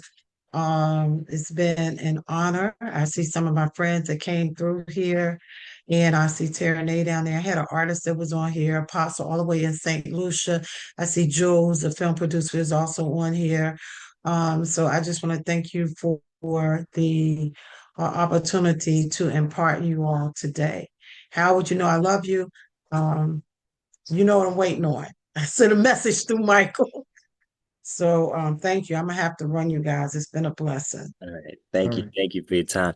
All right. And I'll give the floor to Catalina so that way she can explain how you can be in our ecosystem if you desire to. So, Catalina. Thank you. Good night to everyone. Good evening. Well, let me be real quick. I know we have all the stuff to do, so let me just show you. Let's go straight to the point. So in order to join this ecosystem that Michael has been introducing, and all the panelists have been encouraging you guys to join. Well, there are three different ways to do it. As for now, this is the first you can say pilot version of an ecosystem we as for now we have three ways to join. The first one's going to be the Creative Jump Sense Park. Who's that? this program for. Basically, this is the most basic version of a ecosystem that we have. So you're gonna have a full BPA book, which is a PDF download. Let me share the whole screen so you can have all of it at once. So let me show you how does that look like. Basically, you're gonna have something that looks like this. This is gonna be like you're gonna have access to this OneDrive. You're gonna have the book. This is the visual performing arts book. You have a full copy on PDF format. Apart from that, you're going to have access to the actual the Slack channel, which is going to be where we will be centralizing all the information. You will be getting real opportunities, connections with people within the industry. You'll be getting updates about what's going on in different platforms of the community, and you get to connect with creators on the rise. So you will, if you are getting started in the community, you're getting started in the industry, you don't know where to how to begin, how to get started, you have full guidance with the PDF downloaded book and access to actual connections, like real world connections that are gonna keep you on the loop and help you with your game. So the aim of that is to empower your creativity, uh, and keep it linked to your higher purpose, which is connected to faith-based programs and projects and different accesses to people who share your faith, people who share your purpose, and together we can come up with really interesting projects and things to give glory to God. So that's the first way to do it. It's really cheap. Like, we know this is a really important season of the year, so we're running with a lot of expenses. So if you're getting started, you just want to see what's out there, this is the best way to do it, because it's only $55 and you only have to pay one time. So again, you're gonna get the full guidance with the PDF book and access to our community with real opportunities and guidance from our team. Up to the second way to join this ecosystem, you're going to have the Creative Master Toolkit. And this is going to be the full, basically, you have everything you need to create your projects. So give me just 1 second. In this project, in this axis, you're going to get full everything that I showed you in the other one, full VPA book. But apart from that, let me show you how that looks like. You're gonna get all these resources available just for you. It's a personal access, so you're gonna get like advantages that are special for you. You're gonna have, remember what Howard was talking about a 24-step writing formula. So Michael came up with a writing formula that is based on the 24-step writing formula from Howard, and he combined it with another writing formula just to make it like more in-depth. But it's like basically what was Howard talking about. It's gonna be the only writing formula you will ever need. Uh, Inside of that writing formula, you get a 3-part video series and a PDF download. Let me show it to you right here. You're gonna have 24/7, sorry, 24 steps video. Apart from the copy of the only writing formula you'll ever need on PDF format and the formula, the writer, you're also gonna get acting course video. It's right here. You can see it on the list of a drive. Acting course video, which is a bonus. And also this is very important because feedback is, I would dare to say, it's 70% of the work depends on how good of a feedback you're getting on your scripts or in your projects. So one-on-one consultation plus career plan with our team, led by Michael, but that also includes really like prepared and proficient filmmakers that he has on board. So we're gonna be attending to all these consultations all together as a group to help you with your script. How are your drafts going? If you're coming up with music videos or short films and stuff like that, whatever is the script or whatever is the production phases that you're going through, you're gonna have one just you personalized consultation and help with all those matters of the business. Uh, well, by the time I finish this, I'm gonna ask you guys if you have any questions, but I think that's clear enough for now. And also the level up studios like access. So again, you're gonna have access to our community with opportunities and updates. So basically, you're gonna have your VPA book on top with level studio Slack access. Let me show you how does that look like because the community is ready to go. It's right here. We already have a few people that have joined in the past, and we've been like tasting it with them. But is fully ready to go full work. Let me show you in here. This is the access that you're gonna be getting by joining program, right? So on top of that, you get the only writing formula you'll ever need with video format and PDF format, the acting course video, one-on-one consultations and career plan with our team and panelists. And well, what is this? What kind of audience or we're looking for this specific program? People who have some experience or are looking to get enough experience to level up their abilities and their game within the industry, but they need some guidance. They need more resources. Maybe they don't have um, enough confidence or enough knowledge to make it happen. So it's like we're getting there, but we're lacking some guidance, and this is exactly why we came up with this a specific way to join the ecosystem. So again, the first one is going to be for more beginners or people who are trying to see what's out there, but the second one is for people who are already trying to they have scripts, they have drafts, but they don't know how to put it there and how to build it up together so it actually becomes something that can start to be pitched and sold, you know, to the public. So usually a service like that, like this one, is a combination of a lot of years of knowledge, of experience of people who really have worked in this industry and they really know what they're doing.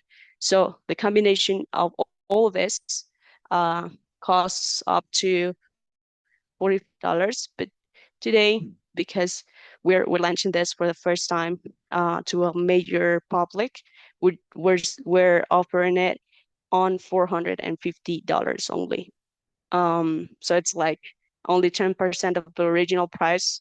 It's to me, it's a no-brainer. Um, and finally, oh yeah, Michael is telling me right now actually that well, we like I said, we know these are like very specific season. This is a very specific season of a year. So if you really like tight on money, we can do a payment plan as like designed just for you, depending on how much you can give right now, like today or within the next 2 days even. But if you can start by only $150, we're open to do a payment plan just for you. So, you know, payments get way more comfortable. So Master Toolkit, this is the package. This is what it entails. And well, it's everything you need to create your movies, to take your your projects and make them come to life.